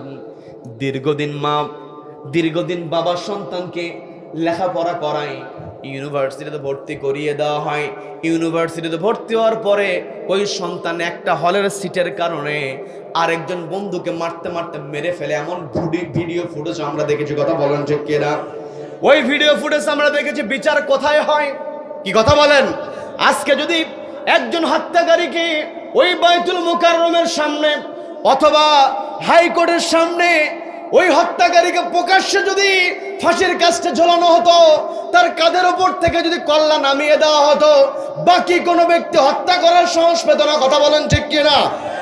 হযরত ওমর রাদিয়াল্লাহু তাআলার দরবারে দুই বালক যখন অভিযোগ দিয়ে বলছে, আমিরুল মুমিনিন, আমাদের পিতাকে হত্যা করেছে, বিচার চাই। হযরত ওমর প্রশ্ন করলেন, যুবক নিজের একেবারে জবানবন্দি দিয়ে বলছে, হ্যাঁ আমিরুল মুমিনিন, আমি তো হত্যা করে ফেলেছি। হযরত ওমর বলছেন, তুমি সত্য কথা বলেছ, তোমার জবানবন্দি তুমি দিয়েছ, তোমার রায়টা দাও আমার জন্য একেবারেই সহজ।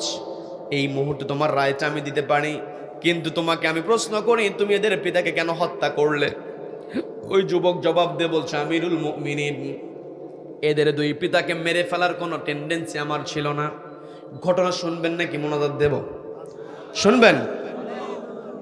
আমার মেরে ফেলার কোনো টেন্ডেন্সি ছিল না। হযরত ওমর বলছে, তুমি মেরে ফেলতে চাও নাই, কিন্তু তুমি হত্যা করেছো, এর কারণটা বুঝলাম না।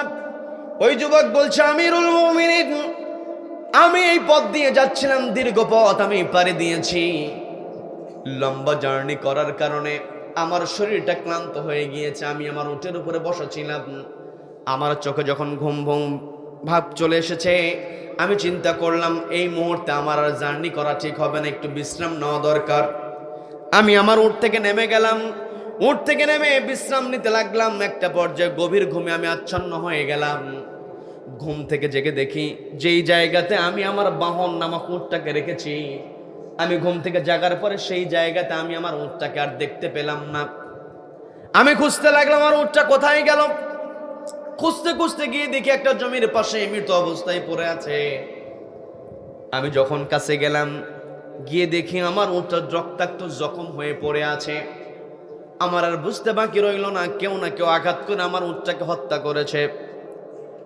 যখন উটকে হত্যা করেছে, ওই যুবক বলছে, আমার হৃদয়ে রক্তক্ষরণ শুরু হয়ে গিয়েছে। কারণ অনেক মানুষ পশুপালন করে, পশুপালন করতে করতে পশুর সঙ্গে একটা সম্পর্ক তৈরি হয়ে যায়। কি কথা বলেন? আমরা কোরবানির সময় দেখেছি দীর্ঘদিন গরু লালন করেছে, ছাগল লালন করেছে। যখন ওই কোরবানির পশুটা বিক্রি করে কোরবানিদাতার হাতে উঠিয়ে দেয়, আমরা দেখেছি ওই কোরবানির পশুটাও চোখ বেয়ে বেয়ে পানি পড়ে, আর যিনি লালন পালন করেছে তার চোখ দিয়েও পানি পড়ে। এমনকি ৩-৪ দিন পর্যন্ত গরুর সঙ্গে খাবার খেতে পারে না। কি কথা বলেন? এই যে মানুষের মানবিকতা, আজকে মানবিকতা কোথায়? কথা বলেন ঠিক কিনা? আজকে মানবিকতা নাই। একটাই কারণ, মানুষের মধ্যেই নবীজির আদর্শ নাই, সত্য বলার আদর্শ নাই, আমানতদারিতার আদর্শ নাই। বন্ধুগণ, যে কথাই ছিলাম, ওই যুবক বলছে, আমার উটটাকে যখন রক্তাক্ত দেখলাম আমার খারাপ লাগলো। আমি খুঁজতে লাগলাম কোন মানুষটা কিভাবে আমার উটটাকে আঘাত করেছে, তার সঙ্গে আমি একটু মোকাবেলা করব। আমি খুঁজতে লাগলাম। একটা পর্যায়ে জানতে পারলাম এই দুই বালকের পিতা আমার উটটাকে হত্যা করেছে। আমি জানার পরে গিয়ে এই দুই বালকের পিতাকে প্রশ্ন করলাম, কি ব্যাপার, আপনি আমার উটটাকে কেন হত্যা করেছেন? জবাব দেওয়া হলো, তোমার উট আমার ফসলের ক্ষেতের মধ্যে গিয়ে ফসলের ক্ষতি করেছে। আমি বললাম, তোমার ফসলের ক্ষতি হয়েছে, তুমি আমার উটটাকে বেঁধে রাখতে, আমার কাছ থেকে ক্ষতিপূরণ নিয়ে তবেই তুমি আমার উটটাকে আমাকে দিয়ে দিতে। অথচ তুমি কি করেছ? তোমার সামান্য ফসলের ক্ষতির কারণে তুমি আমার শখের উটটাকে হত্যা করেছো, আমার বাহনটাকে তুমি হত্যা করেছো। আর না জানি কত কষ্ট তুমি দিয়েছো, কত ব্যথা না আমার উটটা পেয়েছে। আমি যখন বললাম আমার উটের কতটা ব্যথা হয়েছে, এই কথা বলার সঙ্গে সঙ্গে এদের পিতা আমার কথাটাকে একটু টিটকেরি করে বলল, উটের জন্য আবার মায়া, উটের আবার ব্যথা। দেখবেন যারা জানোয়ার মার্কা মানুষ হয়, এদের মানুষের কষ্ট তাদের কিছুই মনে হয় না। কথা বলেন ঠিক কিনা? কষ্ট নিয়ে বলতে আপনারা ভিডিও দেখেছেন, একটা জানোয়ার পুলিশ অফিসারকে দেখেছি। জানোয়ার পুলিশ অফিসার বলছে, স্যার একটাকে গুলি করি সেটাই চলে যায়, বাকিটা যায় না, এমন ভিডিও আমরা দেখেছি। কথা বলেন ঠিক কিনা? এই যে জানোয়ারেরা জুলুম করেছে, এরা ভুলেই গিয়েছিল যে সকল ক্ষমতার মালিক আল্লাহ। কথা বলেন ঠিক কিনা? এরা ভুলেই গিয়েছিল যে আমাদের মরতে হবে না। তারা মনেই করে নিয়েছিল আমরা হয়তো মরবো না। কথা বলেন। কিন্তু রব্বুল আলামিন এমন দেখিয়ে দিয়েছেন আমাদেরকে, এখান থেকে আমাদের শিক্ষা নিতে হবে, আল্লাহর উপরে আস্থা রাখতে হবে। আমরা যদি সীমা লঙ্ঘন করে ফেলি, আমরা যদি কারো উপরে জুলুম করে ফেলি, এই জুলুমের শাস্তি আল্লাহ আখিরাতে অবশ্যই দিবেন, দুনিয়াতেও আল্লাহ লাঞ্ছনা গঞ্চনা দিবেন। কথা বলেন ঠিক কিনা? আল্লাহ বলছেন, ওয়াতুইজ্জু মান তাশা, আল্লাহ যাকে ইচ্ছা সম্মান দেন, ওয়াতুযিল্লু মান তাশা, সম্মান পাওয়ার পরে, চেয়ার পাওয়ার পরে, ক্ষমতা পাওয়ার পরে সে যখন নিজের মধ্যে অহংকার নিয়ে চলে আসে, আমি রব্বুল আলামিন ওয়াতুযিল্লু মান তাশা, আমি তাকে যখন তখন লাঞ্ছিত করতে পারি। কথা বলেন ঠিক কিনা? সম্মানিত দিনী ভাইরা, যে কথাই ছিলাম, ওই যুবক বলছে, যখন আমাকে টিটকেরি করে বলল উটের জন্য আবার মায়া, উটের আবার ব্যথা লাগে, এমন কথা যখন বলেছি, আমি তখন নিজের মেজাজটাকে নিয়ন্ত্রণ করতে পারি নাই। পাশেই ছিল একটা পাথর খণ্ড, ওই পাথর খণ্ডটা আমি আমার হাতে উঠিয়ে নিয়ে আমি মৃদু করে তাকে আঘাত করে বোঝাতে চেয়েছিলাম যে পাথর দিয়ে আস্তে আঘাত করলে তুমি ব্যথা পাও কিনা, এটা বোঝানোর উদ্দেশ্য এটাই হলো। কারণ তোমাকে আমি আস্তে আঘাত করলাম, তাতেই তুমি ব্যথা অনুভূত হলো, কিন্তু তুমি আমার উটটাকে এমন আঘাত করেছো যার ফলে আমার উটটা মারা গেছে। না জানি তুমি কত ব্যথা দিয়েছো, কত জোরে মেরেছো। এই টেন্ডেন্সি নিয়ে আমি পাথরের খণ্ড নিয়ে যখন এদের পিতাকে আঘাত করতে যাব, আমার টেন্ডেন্সি ছিল, আমার ইন্টেনশন ছিল, আমার ইচ্ছা ছিল আস্তে করে আঘাত করব, কিন্তু আমার দিকে যখন রেগে তেড়ে এসেছে, আমি মারতে চেয়েছি আস্তে, কিন্তু আমার দিকে তেড়ে আসার কারণে তখন আমি আর আস্তে মারতে পারি নাই, আমার ওই আঘাতটা জোরে লেগে গিয়েছে। যখন আঘাতটা জোরে লেগে গিয়েছে, বৃদ্ধ মানুষ সেখানেই মারা গিয়েছে। আমিরুল মুমিনিন, বিশ্বাস করুন, আমি এদের পিতাকে হত্যা করতে চাই নাই, অনাকাঙ্ক্ষিতভাবে হত্যাকাণ্ড সংঘটিত হয়েছে, কাজে আমি কি ক্ষমা পেতে পারি? আমাকে কি আপনি ক্ষমা করতে পারেন? হযরত ওমর রাদিয়াল্লাহু তাআলা বলছেন, ও যুবক, তুমি আমাকে বিচারকের চেয়ারে দেখছো, তুমি আমাকে ইমামের চেয়ারে দেখছো, তুমি আমাকে রাষ্ট্রের সর্বোচ্চ চেয়ারে দেখছো, ফয়সালাকারীর চেয়ারে তুমি আমাকে দেখছো, ঠিক আছে, কিন্তু এই চেয়ারে বসে আমি তোমাকে ক্ষমা করতে পারবো না। যদি এই দুই বালক তোমাকে ক্ষমা করে তবেই আমি তোমাকে ক্ষমা করতে পারবো। বলেন আল্লাহু আকবার। এটার নামই ইসলাম। কি কথা বলেন? অথচ আমরা সমাজের মধ্যে দেখি অন্যায় করে ফেলেছে, নেতার সঙ্গে একটু ভালো সম্পর্ক, রাতের বেলা নেতার পকেটের মধ্যে কিছু টাকা ঢুকানোর ফলে নেতা কি করে, ওই অপরাধীর অপরাধটাকে আড়াল করার চেষ্টা করে, আছে না নাই? কিন্তু হযরত ওমর বলছেন, আমি এই চেয়ারের মালিক হতে পারি, কিন্তু তোমাকে ক্ষমা করার এখতিয়ার আমার নাই। তোমাকে যদি ক্ষমা করতে পারে এই দুইজন বালকই কেবল করতে পারে। বলেন আল্লাহু আকবার। দুই বালকের কাছে ক্ষমা চাওয়া হলো। দুই বালক বলছে, না, আমাদের পিতাকে হত্যা করা হয়েছে, আমি ক্ষমা করতে পারবো না, আমরা ক্ষমা করতে পারবো না। হযরত ওমর রাদিয়াল্লাহু তাআলা ওই যুবককে লক্ষ্য করে বলছেন, ও যুবক, তুমি তো এদের পিতাকে বলেছিলে ফসলের ক্ষতিপূরণের জন্য, তুমি তাকে ফসলের ক্ষতিপূরণ দিতে চেয়েছ, তুমি যদি তোমার উটটাকে হত্যা করার কারণে তুমি যদি আমার কাছে অভিযোগ নিয়ে আসতে, তুমি যেমন সুন্দর করে বলেছ ফসলের ক্ষতির পরিবর্তে ফসলের ক্ষতিপূরণ তুমি দিয়ে দিতে, উটকে হত্যা করার ফলে তুমি যদি আমার কাছে অভিযোগ দিতে, তাহলে উটের পরিবর্তে আমি তোমাকে উটের ব্যবস্থা করে দিতাম, কিন্তু তুমি তো তা করো না, উটের পরিবর্তে একজন মানুষকে হত্যা করে ফেলেছ। আর আমার রাজ্যে অবৈধভাবে কেউ যদি কাউকে হত্যা করে, তাহলে ওই হত্যার শাস্তি একমাত্র মৃত্যুদণ্ড। এটা কার বিধান? সবাইকে বলতে হবে কার বিধান? আল্লাহর বিধান। আল্লাহ স্পষ্ট বিধান দিয়েছেন, কাজেই তোমার রায় আমি দিয়ে দিলাম। এই দুই বালক যেহেতু তোমাকে ক্ষমা করে নাই, কাজেই তোমার মৃত্যুদণ্ড আমি দিয়ে দিলাম। এই কথা বলার সঙ্গে সঙ্গে ওই যুবক বলছে, আমিরুল মুমিনিন, আপনি মৃত্যুদণ্ড দিয়েছেন, আমি শাস্তি মাথা পেতে নিলাম, কিন্তু আমার একটা শর্ত আছে, আমার একটা আর্জি আছে, আমার একটা দাবি আছে। বলে, কি দাবি? দাবিটা হলো, আগামী জুমার দিন পর্যন্ত আমাকে একটু বাড়িতে যেতে দিতে হবে, আমাকে একটা প্যারোলে মুক্তি দিতে হবে, আমাকে আমার বাড়ি পর্যন্ত যেতে দিতে হবে। প্যারোলে মুক্তি, আমরা আমার দেশে প্যারোলে মুক্তির বিধান আছে না নাই? সবাই বলেন আছে না নাই? বিধান আছে, কিন্তু পছন্দের মানুষ হলেই কেবল মুক্তি দেওয়া হয়। এমনকি রাষ্ট্রপতির চেয়ারে বসে দাগি আসামি পর্যন্ত ক্ষমা করে দেয়, এমন দৃষ্টান্ত আছে না নাই? আজকে চেয়ারে বসে, রাষ্ট্রপতির চেয়ারে বসে তুমি দাগি আসামিকে ক্ষমা করে দিচ্ছ। আলাইসাল্লাহু বিআহকামিল হাকিমিন। জেনে রেখো, যেই দিন আল্লাহ বিচার কায়েম করবেন, আল্লাহর আদালতের সর্বোচ্চ বিচার সেই দিন হবে। কথা বলেন ঠিক কিনা? প্যারোলে মুক্তি আমার দেশে বিধান আছে, কিন্তু আমরা লক্ষ্য করে দেখেছি, মা মারা গিয়েছে, বাবা মারা গিয়েছে, আসামির বিচার প্রক্রিয়াধীন, বিচার চলছে, কিন্তু ভিন্ন দলের কারণে, অন্য দল করার কারণে মায়ের জানাজাতে পর্যন্ত অংশগ্রহণের অনুমতি দেয় না। কোন কোন ক্ষেত্রে আমরা এমন দেখেছি মায়ের জানাজাতে সন্তান অংশগ্রহণ করেছে, হাতের মধ্যে হ্যান্ডকাপ পড়া। কি কথা বলেন, কি কথা বলেন? এই যে জুলুম, এই জুলুমের বিচার কে করবেন? নবীজি জানিয়ে দিয়েছেন, আয-যুলমু যুলমাতুন ইয়াউমাল কিয়ামাহ।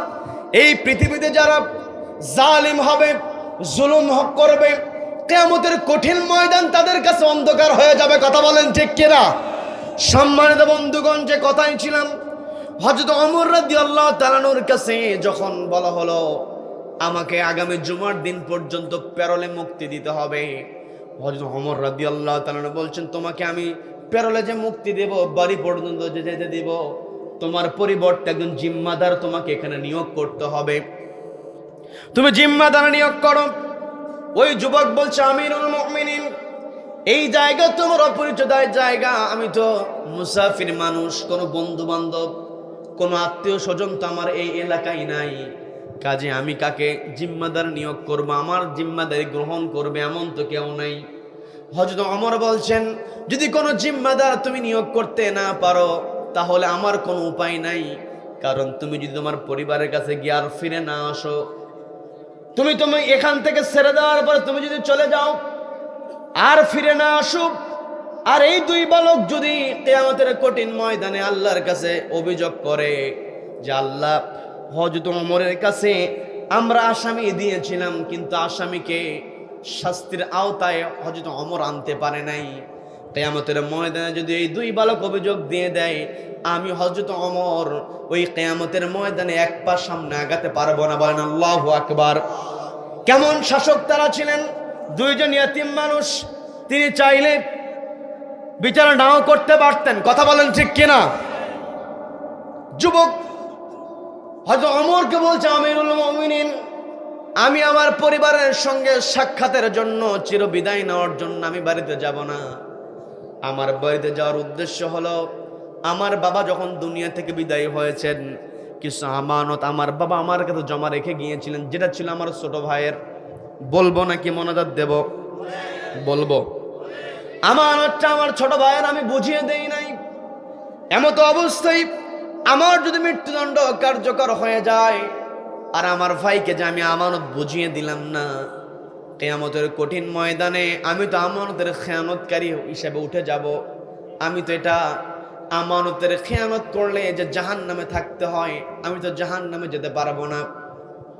হযরত ওমর বলছেন, ও যুবক, আমি সব কথাই বুঝলাম, তুমি আমানতদের রক্ষার জন্য বাড়িতে যাবে, কিন্তু আমারও তো বড় ইচ্ছাটা, বড় আমানত, আমার তো বিচারটা যেইভাবে করা উচিত, কোরআন যেইভাবে বলছে সেইভাবেই করতে হবে। তোমার আমানতের কথা আমি বিশ্বাস করলাম, কারণ তুমি সত্য কথা বলেছ, শুরুতেই তুমি সত্য স্বীকার করে নিয়েছ, আবার মৃত্যুদণ্ড যে রায়টা তুমি মেনে নিয়েছো, তুমি কোনো প্রতিবাদ করো নাই। আমি জানি তুমি ভালো ছেলে, কিন্তু তোমাকে যদি আমি ছেড়ে দেই, তুমি যদি না আসো, তাহলে এই দুই বালককে আমি কি জবাব দেব? এই কথা বলার পরে যুবক চিন্তা করলো, তাহলে তো আমার তো আর কোনো উপায় নাই, কি করব, কেউ তো আমার এখানে নাই। যুবক আমার দুই ভাইকে বলল, আমাকে একটু ক্ষমা করা যায় কিনা, আমাকে একটু অনুমতি দেওয়া যায় কিনা, আমি আমার বাড়িতে গিয়ে আমার ভাইকে আমানত বুঝিয়ে দেখানে হাজির হয়ে যাব। দুই বালক কোনো অনুমতি দিল না। তখন ওই যুবক চিন্তা করলো, উপস্থিত সবাই তো ছিল মুসলমান। যুবক চিন্তা করে দেখলো সবাই তো মুসলিম, একজন মুসলিমকে আরেকজন মুসলিমের জন্য ভাই বানিয়ে দিয়েছেন কে? সবাইকে বলতো, ভাই বানিয়ে দিয়েছেন কে? একজন মুসলমান আরেকজন মুসলমানের ভাই। ওই যুবক বুদ্ধি খাটিয়ে সবাইকে লক্ষ্য করে বলছো, আমার মুসলিম ভাইরা, তোমরা কে আছো? তোমরা কে আছো আমার আমানতদারিতা রক্ষার জন্য, আমার জন্য একটু জিম্মাদারি গ্রহণ করবে? তিনবার বলা হলো। সবাইকে বলতে হবে কয়বার? সবাই বলেন কয়বার? তিনবার যখন বলা হয়েছে, কেউ কোনো জবাব দেয় না, কেউ কোনো কথা বলে না, পিনপতন নীরব। যুবকের চেহারাটা মলিন হয়ে গেল। যুবকের চেহারা মলিন হয়ে গিয়েছে। যখন যুবক সত্য স্বীকার করে নিয়েছে, হত্যা করেছি, তখনও যুবকের চেহারার মধ্যে কোনো মলিনতা ছিল না। একটু বোঝার চেষ্টা করবেন। ফাঁসির অর্ডার হয়েছে, যুবকের চেহারার মধ্যে কোনো মলিনতা নাই, কিন্তু যখন দেখলো আমার জন্য কেউ জিম্মাদারি গ্রহণ করছে না, আমি তো আমানতের দায়িত্ব পালন করতে পারবো না, এই কথা চিন্তা করে যুবকের চেহারাটা মলিন হয়ে গিয়েছে। দৃশ্যটা দেখছিলেন নবীদের সাহাবী আবু যর গিফারি রাদিয়াল্লাহু তাআলা আনহু। যুবকের মলিন চেহারা দেখার সঙ্গে সঙ্গে আবু যর গিফারি রাদিয়াল্লাহু তাআলা আনহু দাঁড়িয়ে বলছেন, ও যুবক, তোমার চিন্তিত হওয়ার কোনো কারণ নাই, আগামী জুমার দিন পর্যন্ত আমি তোমার জন্য জিম্মাদারি গ্রহণ করে নিলাম। বলেন না সুবহানাল্লাহ। একটা বর্ণনায় পাওয়া যায় আবু যর গিফারি শুধুমাত্র জিম্মাদারি গ্রহণ করেন নাই, ওই যুবককে এটাও বলেছেন, তোমার উটটাকে তো হত্যা করা হয়েছে, তুমি কেমন করে যাবে? তোমার তো বাহন নাই, আমার যে ঘোড়া আছে এই ঘোড়াটা তোমাকে দিলাম, তুমি তোমার আমানতের দায়িত্ব পালন করে এখানে হাজির হয়ে যাও। বলেন আল্লাহু আকবার। হযরত ওমর রাদিয়াল্লাহু তাআলা আবু যর গিফারিকে ডাক দিয়ে বলছেন, আবু যর গিফারি, ভেবে চিন্তে জিম্মাদারি গ্রহণ করো, এই যুবক যদি হাজির না হয় তাহলে এই যুবকের পরিবর্তে কিন্তু তোমাকে ফাঁসির কাস্টে ঝুলতে হবে। আবু যর গিফারি বলতেছেন, আমি সবকিছু জেনে বুঝেই মেনে নিয়েছি, জিম্মাদারি গ্রহণ করেছি। বলেন না সুবহানাল্লাহ। যুবককে জানিয়ে দেওয়া হলো জুমার নামাজের পরে উপস্থিত জনতার সামনে, সকলের সামনে তোমার ফাঁসি কার্যকর হবে। কারণ প্রকাশ্যে যখন ফাঁসি কার্যকর হবে, একজন হত্যাকারীকে যখন ফাঁসি দেওয়া হবে, বাকি সবাই সচেতন হয়ে যাবে। কি কথা বলেন? কি কথা বলেন?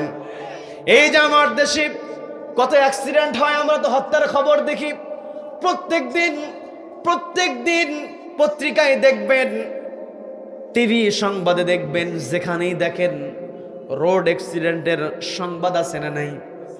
আছে না নাই? অথচ আজকে আমার দেশে যদি এই রোড অ্যাক্সিডেন্টের ফলে মেরে ফেলার কারণে দোষ জারি হোক, যদি সুষ্ঠু বিচার হতো, তাহলে পথযাত্রীরা তারাও সচেতন হয়ে যেত, ড্রাইভাররাও সচেতন হয়ে যেত। কথা বলেন ঠিক কিনা? কিন্তু ড্রাইভাররা মেরে ফেলে কোনো বিচার হয় না। এই সম্প্রতি কয়েকদিন আগে আপনাদের এই জায়গায় যিনি এসেছিলেন, আব্দুল হাই মোহাম্মদ সাইফুল্লাহ ভাই, তিনি অ্যাক্সিডেন্ট করেছেন, পরিবার সহ তিনি আহত হয়েছেন।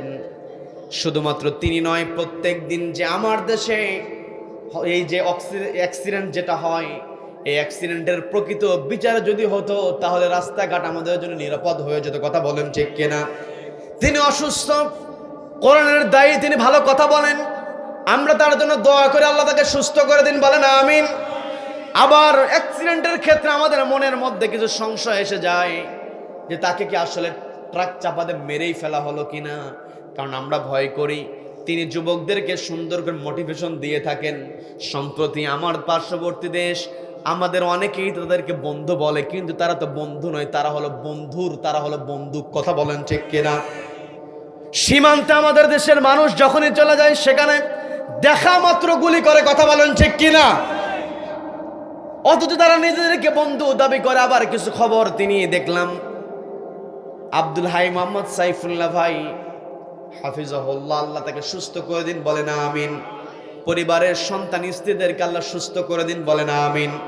তিনি একটা বক্তব্য দিয়েছেন, আমাদের পার্শ্ববর্তী বন্ধু রাষ্ট্র যারা দাবি করে তাদের বোঝা উচিত। কি কথা বলেন? কি কথা বলেন?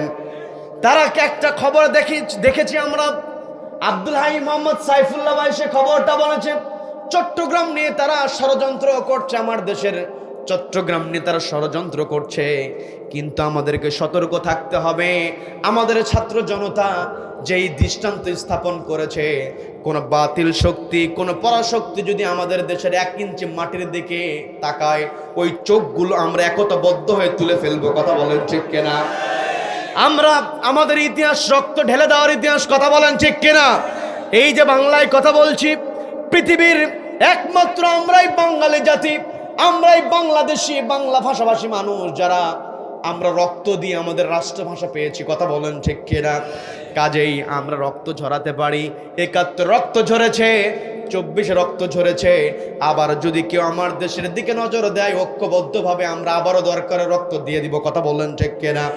সম্মানিত বন্ধুগণ, এই যে অ্যাক্সিডেন্টগুলো ঘটে, এর বিচার যদি সত্যিকার বিচার যদি সংগঠিত হয়, বিচার যদি আমরা পেয়ে যাই, অ্যাক্সিডেন্টগুলো বন্ধ হয়ে যাবে। এটার জন্য একটা রোড ম্যাপ করা দরকার, সংস্কার করা দরকার। কথা বলেন ঠিক কিনা? রাষ্ট্রে যারা বসে আছেন, সরকার দায়িত্ব তাদেরকে দেওয়া হয়েছে। কথা বলেন ঠিক কিনা? দায়িত্বটা সবচেয়ে বড় আমানত। কি কথা বলেন? যারা সড়কের দায়িত্ব নিয়ে আছে তারা শুধু চিন্তা করে কনস্ট্রাকশনের কাজ করে কেমনে পকেটটা ভারী করা যায়। কি কথা বলেন? কি কথা বলেন? এমন কাজ করে পিচ দিতে দিতে এক পাশে পিচ দিয়ে আরেক পাশে যাওয়ার পূর্বে এই পাশের পিচ উঠে গেছে। কি কথা বলেন? কি কথা বলেন?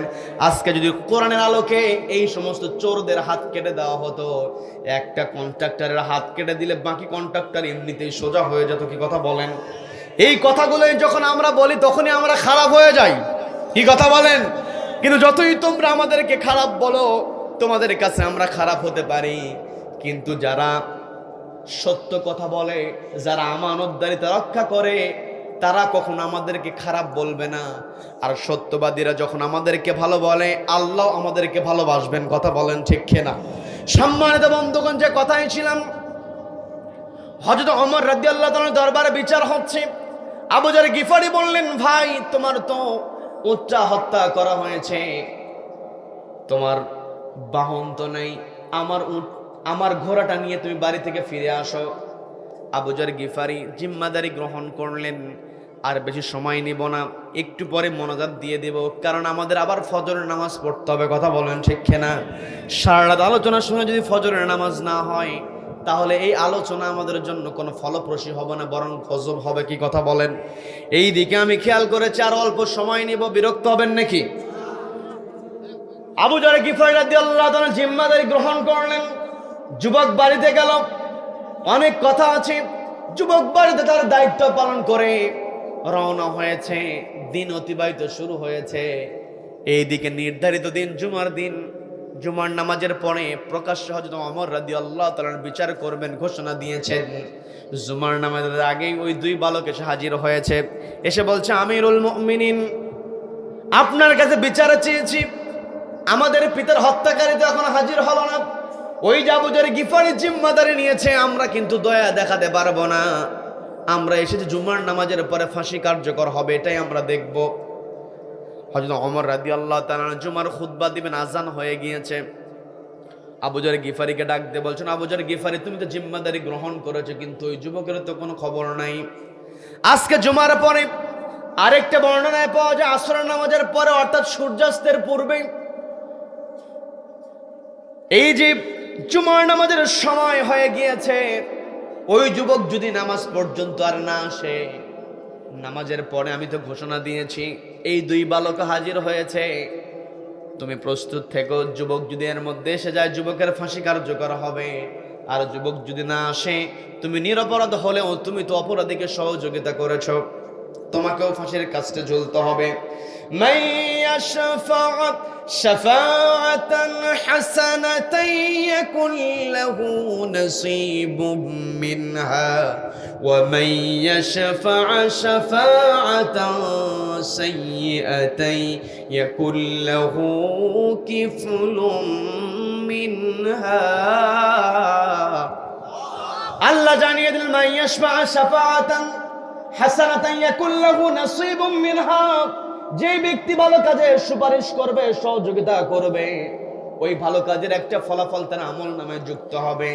ওয়া মান ইয়াশফা শাফাআতান সাইয়্যাতান ইয়াকুল লাহু কিফলুম মিনহা, যেই ব্যক্তি অন্যায় কাজে সহযোগিতা করবে, সুপারিশ করবে, ওই অন্যায়ের একটা গুনাহ তার আমলনামায় যুক্ত হবে। বলেন নাউযুবিল্লাহ। সবাই বলেন নাউযুবিল্লাহ। এই যে আমরা নাউযুবিল্লাহ বললাম, শুধু নাউযুবিল্লাহ বললেই হবে না, সমাজে চলতে গিয়ে আমার সমর্থন, আমার সুপারিশ ভালো মানুষের পক্ষে যায় কিনা, খারাপ মানুষের পক্ষে যায় কিনা, এটা চিন্তা করার দরকার আছে না নাই? আমাকে আপনাকে অবশ্যই বুঝতে হবে, ভালো মানুষকে যদি আপনি সাপোর্ট করতে পারি, তাহলে ওই ভালো মানুষকে সাপোর্ট করার জন্য আমার আপনার আমলনামায় সব যুক্ত হবে। কিন্তু খারাপ মানুষের পিছনে যদি দৌড়াই, খারাপ মানুষকে যদি সহযোগিতা করি, খারাপ মানুষের সুপারিশ যদি করি, তাহলে ওই খারাপ মানুষকে সুপারিশ করার জন্য আমলনামায় গুনাহ যুক্ত হবে। এই জন্য সতর্ক হওয়ার দরকার আছে না নাই? আল্লাহ বললেন, শুরু করেছিলাম, ওয়াল তানজুর নাফসুম মা কদ্দামাত লিগাদ, তুমি যে এই কাজগুলো করছো, আগামী দিনের জন্য তোমার জমা হয়ে থাকছে। কাজেই আগামী দিন সম্পর্কে তোমার চিন্তা করা উচিত, তোমার গবেষণা করা উচিত।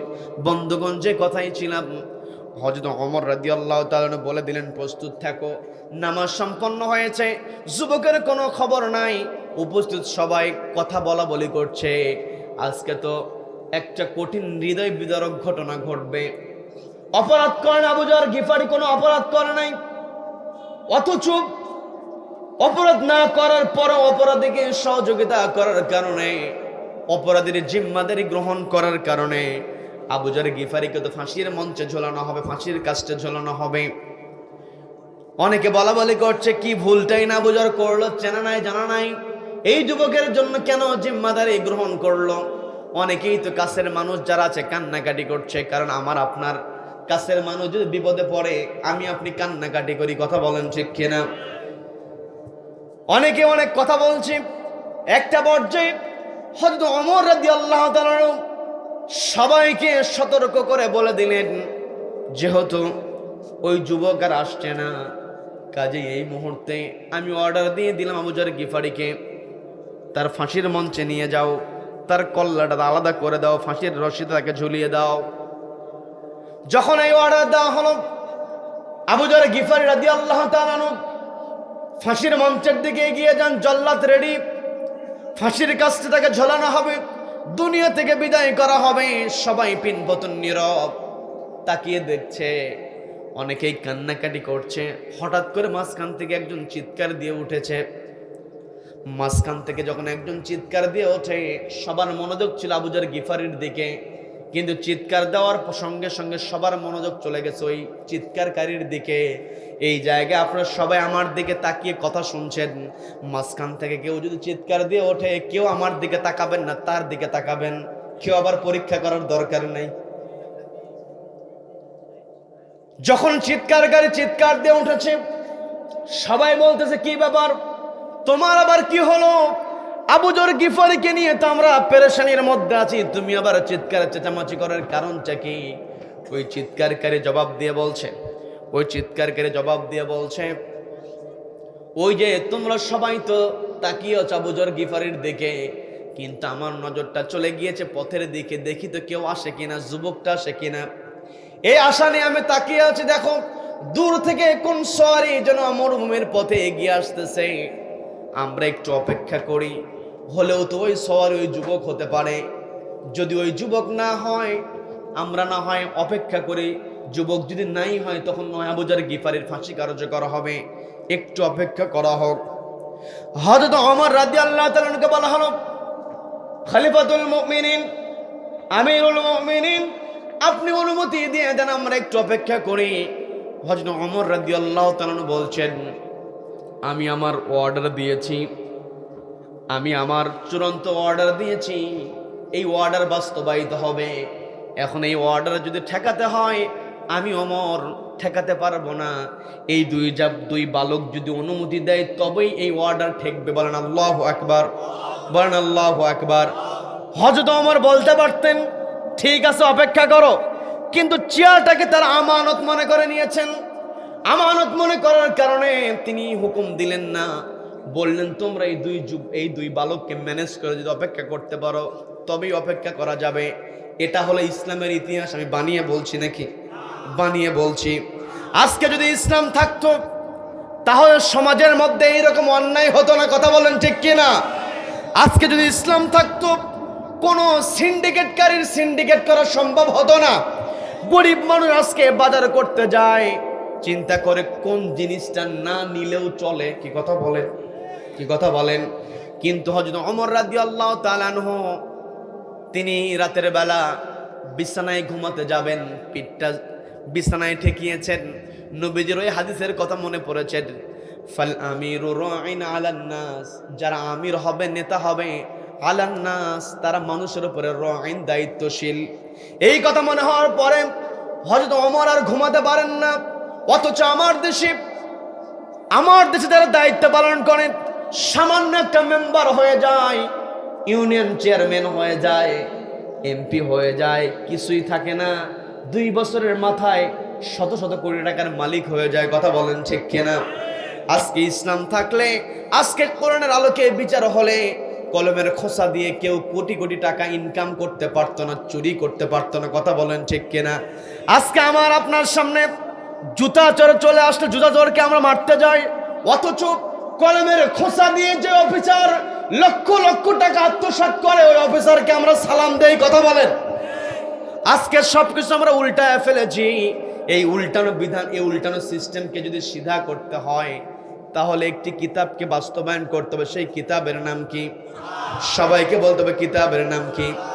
কোরআন বাস্তবায়নের কথা বললে ইসলাম বিদ্বেষীরা আবার বলে কোরআন যদি বাস্তবায়িত হয়ে যায় তাহলে অমুসলিম ভাইয়েরা কোথায় যাবে, এমন যুক্তি দেয়। দেয় কি দেয় না?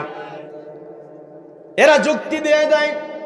অথচ আমর ইবনুল আসের এরিয়াতে, ওই মিশরের আলেকজান্দ্রিয়াতে যখন যিশু খ্রিস্টের নাকটা ভেঙে ফেলা হয়েছিল, কোন আসামির বিচার যখন আমর ইবনুল আস দিতে পারছিলেন না, ওই খ্রিস্টান সম্প্রদায়েরা যখন নবীজির মূর্তি বানিয়ে নবীজির নাক ভেঙে ফেল, মূর্তির নাকটা ভেঙে ফেলার যে প্রস্তাব দিয়েছিল, আমির ওই সময় যিনি আমির ছিলেন আমর ইবনুল আস, তিনি তার ধারালো অস্ত্র বের করে বলেছিলেন, আমার রাজ্যে তোমাদের থাকার অধিকার আছে, আমি তোমাদের নিরাপত্তা দিতে পারি নাই, তোমাদের মূর্তির নাকটা ভেঙে ফেলা হয়েছে, তোমরা আমার নাকটা কেটে নাও। বলেন আল্লাহু আকবার, বলেন আল্লাহু আকবার।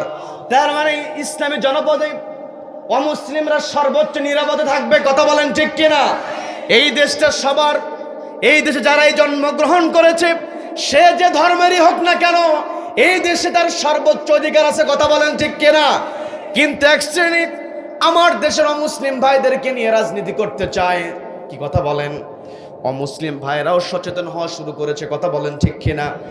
আমার অমুসলিম ভাইদেরকে বলবো, আপনারা ইসলামের ইতিহাস সম্পর্কে জানুন। ইসলাম যখন চলে আসে, ইসলামী একমাত্র মানুষকে ন্যায় পরায়ণতা দিয়েছে। কি কথা বলেন? ইসলামী একমাত্র মানুষকে অধিকার দিয়েছে। কথা বলেন ঠিক কিনা? এই যে চেয়ারে বসে হযরত ওমর রাদিয়াল্লাহু তাআলা তিনি অর্ডার দিয়ে দিতে পারতেন, ঠিক আছে এখানে অফ যাও, কিন্তু হযরত ওমর বলছেন ওই দুই বালক যদি অনুমতি দেয় তবেই বিচারটা ঠেকানো যাবে। সবাই মিলে যখন ওই দুই বালককে ধরলো যে একটু অপেক্ষা করি, সামান্য তো সময়, বেশি সময় লাগবে না, ওই শহরে যদি যুবক হয় তাহলে তো হয়ে গেল, আর যদি যুবক না হয় তাহলে আবু যর গিফারের ফাঁসি নয় কার্যকর হবে। অপেক্ষা করে সবাই তাকিয়ে আছে, সবাই খালি আল্লাহকে ডাকতে শুরু করেছে, সবাই শুধু আবু যর গিফারের জন্য দোয়া করছে। একটা পর্যায়ে যখন ওই ঘোড়ার শহরে এগিয়ে এসেছে, কাছাকাছি আসার পরে ঘোড়ার উপর থেকে দ্রুত লাফ দিয়ে গিয়ে আবু যর গিফারের হাত ধরে বলছে, ও ভাই, তোমাকে আমি কঠিন সিচুয়েশনে ফেলে দিয়েছিলাম, আমার তো এমন সিচুয়েশনে ফেলার ইচ্ছা ছিল না, কিন্তু প্রতিমধ্যে ঘোড়ার সমস্যা হওয়ার কারণে আমার দেরি হয়েছে, তোমাকে যে আমি কঠিন সিচুয়েশনে ফেলেছি এর জন্য আমাকে ক্ষমা করে দাও। বলেন আল্লাহু আকবার, বলেন আল্লাহু আকবার। ওই সময় যুবক আমিরুল মুমিনিনকে লক্ষ্য করে বলছে, হযরত ওমরকে বলছে, আমার ফাঁসি কার্যকরের জন্য দ্রুত অর্ডার দিয়ে দেন, নির্ধারিত সময় পেরিয়ে গিয়েছে, আমি আর চাই না আমার জন্য যেই দেরিটা হয়েছে আমার ফাঁসি কার্যকর হতে আর সময় ক্ষেপণ হোক, কারণ আপনি তো বিধান বাস্তবায়ন করেছেন মূলত কার বিধান? সবাইকে বলতে হবে কার বিধান? আল্লাহর বিধান বাস্তবায়ন হতে আমার জন্য দেরি হবে এটা আমি আর চাই না, দ্রুত আমাকে ফাঁসিতে ঝুলিয়ে দেন, আমার ফাঁসি কার্যকরের অর্ডার দিয়ে দেন। এই কথা বলে যখন ওই যুবক জল্লাদের দিকে এগিয়ে যাবে, এমতো অবস্থায় ওই দুই বালকের মধ্যে থেকে একজন বালক গিয়ে ওই যুবকের সামনে দাঁড়িয়ে বলছে, কোথায় যাও? ফাঁসির কাস্টে ঝোলার পূর্বে তোমার সঙ্গে একটু কথা বলতে চাই। বলেন আল্লাহু আকবার। একটু আগে যারা করা ছিল ফাঁসি কার্যকর চায়, তারাই যখন নরম হয়ে গিয়েছে তখন সবাই তো অবাক হয়ে গেল, দেখি তো কি ঘটনা ঘটে। আপনারা শুনবেন নাকি মোনাজাত দেব? যখন থামিয়ে দেওয়া হলো, থামিয়ে দেওয়ার পরে ওই যুবক বলছে, যেহেতু থামিয়ে দিয়েছ আমাকে কি বলবে দ্রুত বলো, আমি যেহেতু চাই দ্রুত আমার ফাঁসি কার্যকর হোক, আমি সময় ক্ষেপণ করতে চাই না। ওই বালক বলছে, তুমি যেখানে হাজির হয়েছ তুমি তো সাক্ষাৎ মৃত্যুর সঙ্গে আলিঙ্গন করতে এসেছ, এই জায়গায় হাজির হওয়া মানে মৃত্যুর সঙ্গে আলিঙ্গন করা, মৃত্যুর মুখোমুখি পড়ে যাওয়া। তোমার কোন কারণে কিসের টানে তুমি মৃত্যুর সঙ্গে সাক্ষাৎ করতে এসেছো? তোমার তো সুযোগ ছিল পালিয়ে থাকার। আমরা বিচারে চেয়েছি, তোমার পরিবর্তে একজন জিম্মাদার নিয়োগ আছে, আমাদের আমির আমাদেরকে বিচার দিবেন, আমরা বিচার পেয়ে যাব। আবু যর গিফারি সে ফাঁসির কাস্টে ঝুলে যাবে, আর তোমার তো বেঁচে থাকার সুযোগ ছিল, কিন্তু এই সুযোগ পাওয়ার পরও কেন তুমি হাজির হলে একটু জানতে চাই। ওই যুবক বলছে, তাহলে শোনো, খুবই সংক্ষেপে আমি আপনাদেরকে বলছি। ওই যুবক বলছে, তোমাদের মনে আছে কিনা আমি যখন আবু যর গিফারিকে জিম্মাদার নিয়োগ করেছিলাম, সকলকে উদ্দেশ্য করে আমি আমার পরিচয় দিয়ে বলেছিলাম, ও আমার মুসলিম ভাইয়েরা, তোমরা কে আছো আমার জিম্মাদার গ্রহণ করবে? আমি তখন নিজেকে মুসলিম পরিচয় দিয়েছি, আমি মুসলিম পরিচয় দিয়ে জিম্মাদার নিয়োগ করেছি। এই মুসলিম পরিচয় দিয়ে জিম্মাদার নিয়োগ করে আমি নির্ধারিত সময়ে হাজির হওয়ার জন্য ওয়াদাবদ্ধ হয়েছি। এই যে আমি ওয়াদাবদ্ধ হয়েছি নিজেকে মুসলিম পরিচয় দিয়ে, আর আমি নিজেকে মুসলিম পরিচয় দিয়ে যদি ওয়াদার খেলাপ করি, আর আমার পরিবর্তে যদি আবু যর গিফারি যদি ফাঁসির কাস্টে ঝুলে যায়, তাহলে তো একটা ন্যাক্কারজনক ইতিহাস লেখা হবে। মুসলিম যুবক তার জীবনের মায়া ছাড়তে পারে নাই, নিজে আসামি হওয়ার পরও আরেকজনকে ফাঁসির কাস্টে ঝুলিয়ে দিয়েছে, ওয়াদা দিয়ে ওয়াদা রক্ষা করে নাই। আমার দ্বারা মুসলিম জাতির কলঙ্ক হোক, এটা আমি চাই নাই। আমি মুসলিম হিসেবে পরিচয় দিয়েছি। মুসলিম তো ওয়াদার বরখেলাপ করে না, মুসলিম তো কখনো গাদ্দারি করে না। আমি মুসলিম জাতিকে ওয়াদা পালনকারী প্রমাণের জন্য নিজের জীবনের মায়া ত্যাগ করে ফাঁসির মঞ্চ পর্যন্ত হাজির হয়েছি। বলেন আল্লাহু আকবার। যুবক যখন এই কথা বলল, আরেকজনকে আবু যর গিফারিকে গিয়ে বলছে, আবু যর গিফারি, আর সামান্য মুহূর্ত যদি দেরি হতো তাহলে তোমার তো মৃত্যুদণ্ড কার্যকর হয়ে যেত। তুমি এই যুবককে চেনো না, জানো না, কোন আশায় কোন কারণে অচেনা যুবকের জন্য তুমি জিম্মাদারি গ্রহণ করেছ, আমরা একটু তোমার কাছ থেকে শুনতে চাই। এই কথা বলার পরে আবু যর গিফারি তিনিও বলছেন, লম্বা কথা বলবো না, আমার কথাটা অনেকটা ওই যুবকের কথার সঙ্গে মিলে যায়। সেটা হলো, যখন ওই দিন ওই যুবক উপস্থিত সবাইকে লক্ষ্য করে বলেছিল, আমার মুসলিম ভাইরা কে আছো, আমি আমার আমানতদারিতা রক্ষা করব, আমাকে আগামী জুমার দিন পর্যন্ত সুযোগ দিবে, আমার জন্য জিম্মাদারি গ্রহণ করবে, আমি আমার আমানতের দায়িত্ব পালন করেই আমি হাজির হয়ে যাব। সবাইকে লক্ষ্য করে বলেছিল, একজন মুসলিম যুবক অনেকগুলো মুসলমানের কাছ থেকে সহযোগিতা চেয়েছে। যখন সবাই পিনপতন নীরব হয়েছিল, কোনো জবাব দেয় নাই, সহযোগিতার হাত বাড়ায় নাই, আমি দেখেছিলাম যুবকের চেহারা মলিন হয়ে গিয়েছে। ফাঁসির অর্ডারের সময় তার চেহারা মলিন হয় নাই, স্বীকারোক্তিমূলক জবানবন্দি দেওয়ার সময় তার চেহারার মধ্যে কোনো মলিনতা দেখি নাই। কিন্তু যখন আমানতদারিতা রক্ষার জন্য কেউ জিম্মাদারি গ্রহণ করলো না, তখন তার চেহারার দিকে লক্ষ্য করেছি, যুবকটার চেহারা মলিন হয়ে গিয়েছে। তখন আমি চিন্তা করে দেখলাম, এতগুলো মুসলমান যদি একজন মুসলমানের জন্য সহযোগী না হয়, তাহলে তো ইতিহাসে কলঙ্ক যুক্ত হয়ে যাবে। একজন মুসলিম যুবক তার আমানতদারিতা রক্ষার জন্য আরেক মুসলমানের কাছে সহযোগিতা চেয়েছিল। অনেক মুসলমান সেই সহযোগিতার আহ্বান শোনার পরও সহযোগিতা করে নাই। এটা তো মুসলমানদের জন্য ডিসক্রেডিট হয়ে যায়, মুসলিম আরেকজন মুসলিমের জন্য সহযোগী হয়ে যাবে। এটাই তো ইসলাম শিক্ষা দেয়। কথা বলেন ঠিক কিনা? আবু যর গিফারি বলছে, আমি যদি ওই দিন সহযোগিতা না করতাম, কেউ যদি সহযোগিতা না করত, এই যুবক আমানতদারিতা রক্ষা করতে পারতো না, ইতিহাসে কলঙ্ক যুক্ত হয়ে যেত। আমানতদারিতা রক্ষার জন্য একজন মুসলিম যুবক মুসলিমদের কাছে সহযোগিতা চেয়ে সহযোগিতা পায় নাই। এই ইতিহাস কলঙ্কজনক ইতিহাস রচিত হোক, আমি আবু যর এটা মেনে নিতে পারি নাই। যার কারণে আমি আমার জীবনের মায়া ত্যাগ করে আমি বোঝাতে চেয়েছি, মুসলিমরা জীবনের মায়া ত্যাগ করা হলে একজন আরেকজনকে সহযোগিতা করে। বলেন আল্লাহু আকবার। যখন আবু যর গিফারি রাদিয়াল্লাহু তাআলা এই কথা বললেন, তখন দুই ভাই মিলে পরামর্শ করলো। দুই ভাই কথা বলা বলি করলো, আমরাও তো মুসলমান, যুবকটা তো সত্য কথা বলেছে, ওয়াদা পালন করেছে, আবু যর গিফারির সহযোগিতার জন্য জীবনের মায়া ত্যাগ করেছে, আমরাও তো মুসলমান, আমরাও তো ক্ষমা করতে পারি। দুই ভাই মিলে পরামর্শ করে হযরত ওমরকে বলতেছে, আমিরুল মুমিনিন, একজন ওয়াদা পালনকারী যুবক নিজেকে মুসলিম দাবি করেছে, মুসলিমকে কলঙ্ক মুক্ত রাখার জন্য, মুসলিমকে ওয়াদা পালনকারী বানানোর জন্য, প্রমাণের জন্য নিজের জীবনের মায়া ত্যাগ করে বহুদূর পর পাড়ি দিয়ে মৃত্যুর জন্য হাজির হয়েছে। আবার আমার ভাই আবু যর গিফারি সে তো নিজের জীবনের মায়া ত্যাগ করে মুসলিম হিসেবে সহযোগিতার হাত বাড়িয়ে দিয়েছে। আমরাও তো মুসলিম, আমরাও দৃষ্টান্ত স্থাপন করতে চাই। সত্যবাদী ওয়াদা রক্ষাকারী মুসলিমকে আরেকজন মুসলিম ভাই ক্ষমা করে দিয়েছে। সুবহানাল্লাহ। তার মানে যেই ঘটনা আমরা বললাম, এই ঘটনা থেকে আমাদের শিক্ষা আছে না নাই? আছে না নাই? ঘটনার শিক্ষা হলো, ওই যুবক যখন জবানবন্দি দিয়েছিল, সত্য কথা বলেছিল। আসিদকু ইউনজি ওয়াল কিযবু ইউহলিক। সত্য মুক্তি দেয়, মিথ্যা ধ্বংস করে। কথা বলেন ঠিক কিনা?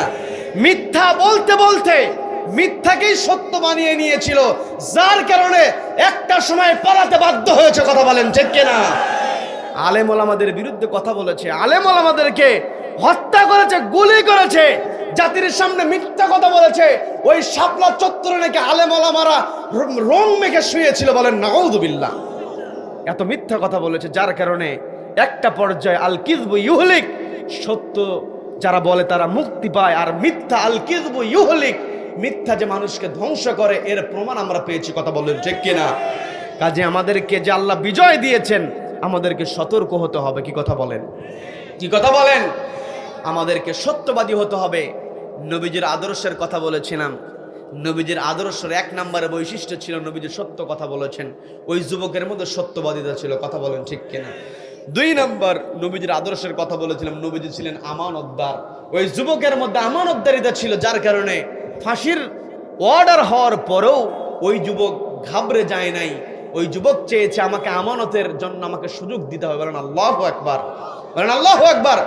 ওই যুবক চাইলে বলতে পারতেন, যেহেতু আমি মারা যাচ্ছি, আমার পরিবারে ইনকাম আর কে করবে, আমার ভাইকে বুঝিয়ে দেওয়ার দরকার নাই, ওটা আমার আছে, আমার থাকুক, এখানে যা হয় হোক, আমার পরিবারের সম্পদ পাবে। চিন্তা করতে পারতো কি পারতো না? কিন্তু যুবক আমানত দায়িত্ব রক্ষা করেছে। আমাকে আপনাকে ঘটনা শুনলেই হবে না, ওই যুবকের জীবনী থেকে আমাকে আমানতদারিতার শিক্ষা নিতে হবে। কথা বলেন ঠিক কিনা? ওই যুবক ওয়াদা করেছে, ওয়াদা সে পালন করেছে। কি কথা বলেন? কি কথা বলেন? আবু যর গিফারী রাদিয়াল্লাহু তাআলা আনহু নিজের জীবনের মায়া ত্যাগ করে মুসলিমকে সহযোগিতার জন্য নিজের জীবনের মায়া ত্যাগকে জিম্মাদারি গ্রহণ করেছে। আবার যখন মুসলমানের শ্রেষ্ঠত্ব প্রমাণিত যখন হয়েছে, ওই দুই ভাই আবার ওই যুবকের অপরাধ হওয়ার পরেও, অনাকাঙ্ক্ষিত ঘটনা ঘটার পরেও, সত্য কথা প্রকাশিত হওয়ার পরেও ওই দুই ভাই ক্ষমা করে দিয়েছে। তার মানে আমরা যদি নবীজির জিন্দেগির দিকে তাকাই, নবীজির ক্ষমা করে দেওয়ার দৃষ্টান্ত ছিল, নবীজির ওয়াদা পালন করার দৃষ্টান্ত ছিল, নবীজির সত্য কথা বলার দৃষ্টান্ত ছিল, নবীজির আমানতদারিতা ছিল।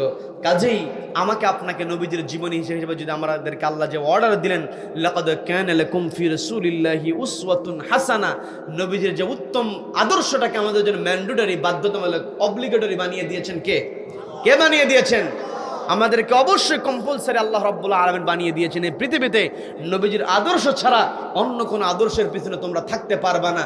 যদি তোমরা লিমান কানা ইয়ারজুল্লাহ ওয়াল ইয়াউমাল আখিরা, তোমরা যদি আল্লাহর সঙ্গে, আমি আল্লাহ আমার সঙ্গে সাক্ষাৎ করতে চাও, আমার সন্তুষ্ট অর্জন করতে চাও, আখিরাতের সফলতা অর্জন করতে চাও, ফামান যুহজিহা আনিন নার ওয়া উদখিলাল জান্নাতা ফাকাদ ফাজ, জাহান্নামের আগুন থেকে নিজেকে বাঁচিয়ে জান্নাতে প্রবেশ করতে চাও, তাহলে তোমরা অবশ্যই লাকাদ কানা লাকুম ফি রাসূলিল্লাহি উসওয়াতুন হাসানা, রাসূলের মধ্যে তোমাদের জন্য উত্তম আদর্শ দিয়েছি, এই আদর্শ তোমরা মেনে চলবে, তবেই তোমরা সফল কাম হবে। রব্বুল আলামিন আমাদেরকে সত্যবাদী হওয়ার, আমানতদার হওয়ার, ওয়াদা পালনকারী হওয়ার, রব্বুল আলামিন আমাদের সহযোগী হওয়ার, ক্ষমা করার, এই 5টা গুণ অর্জন করার তৌফিক দান করুন। নবীজিকে আদর্শ মেনে চলার তৌফিক দান করুন। বলেন আমিন। বলেন আমিন।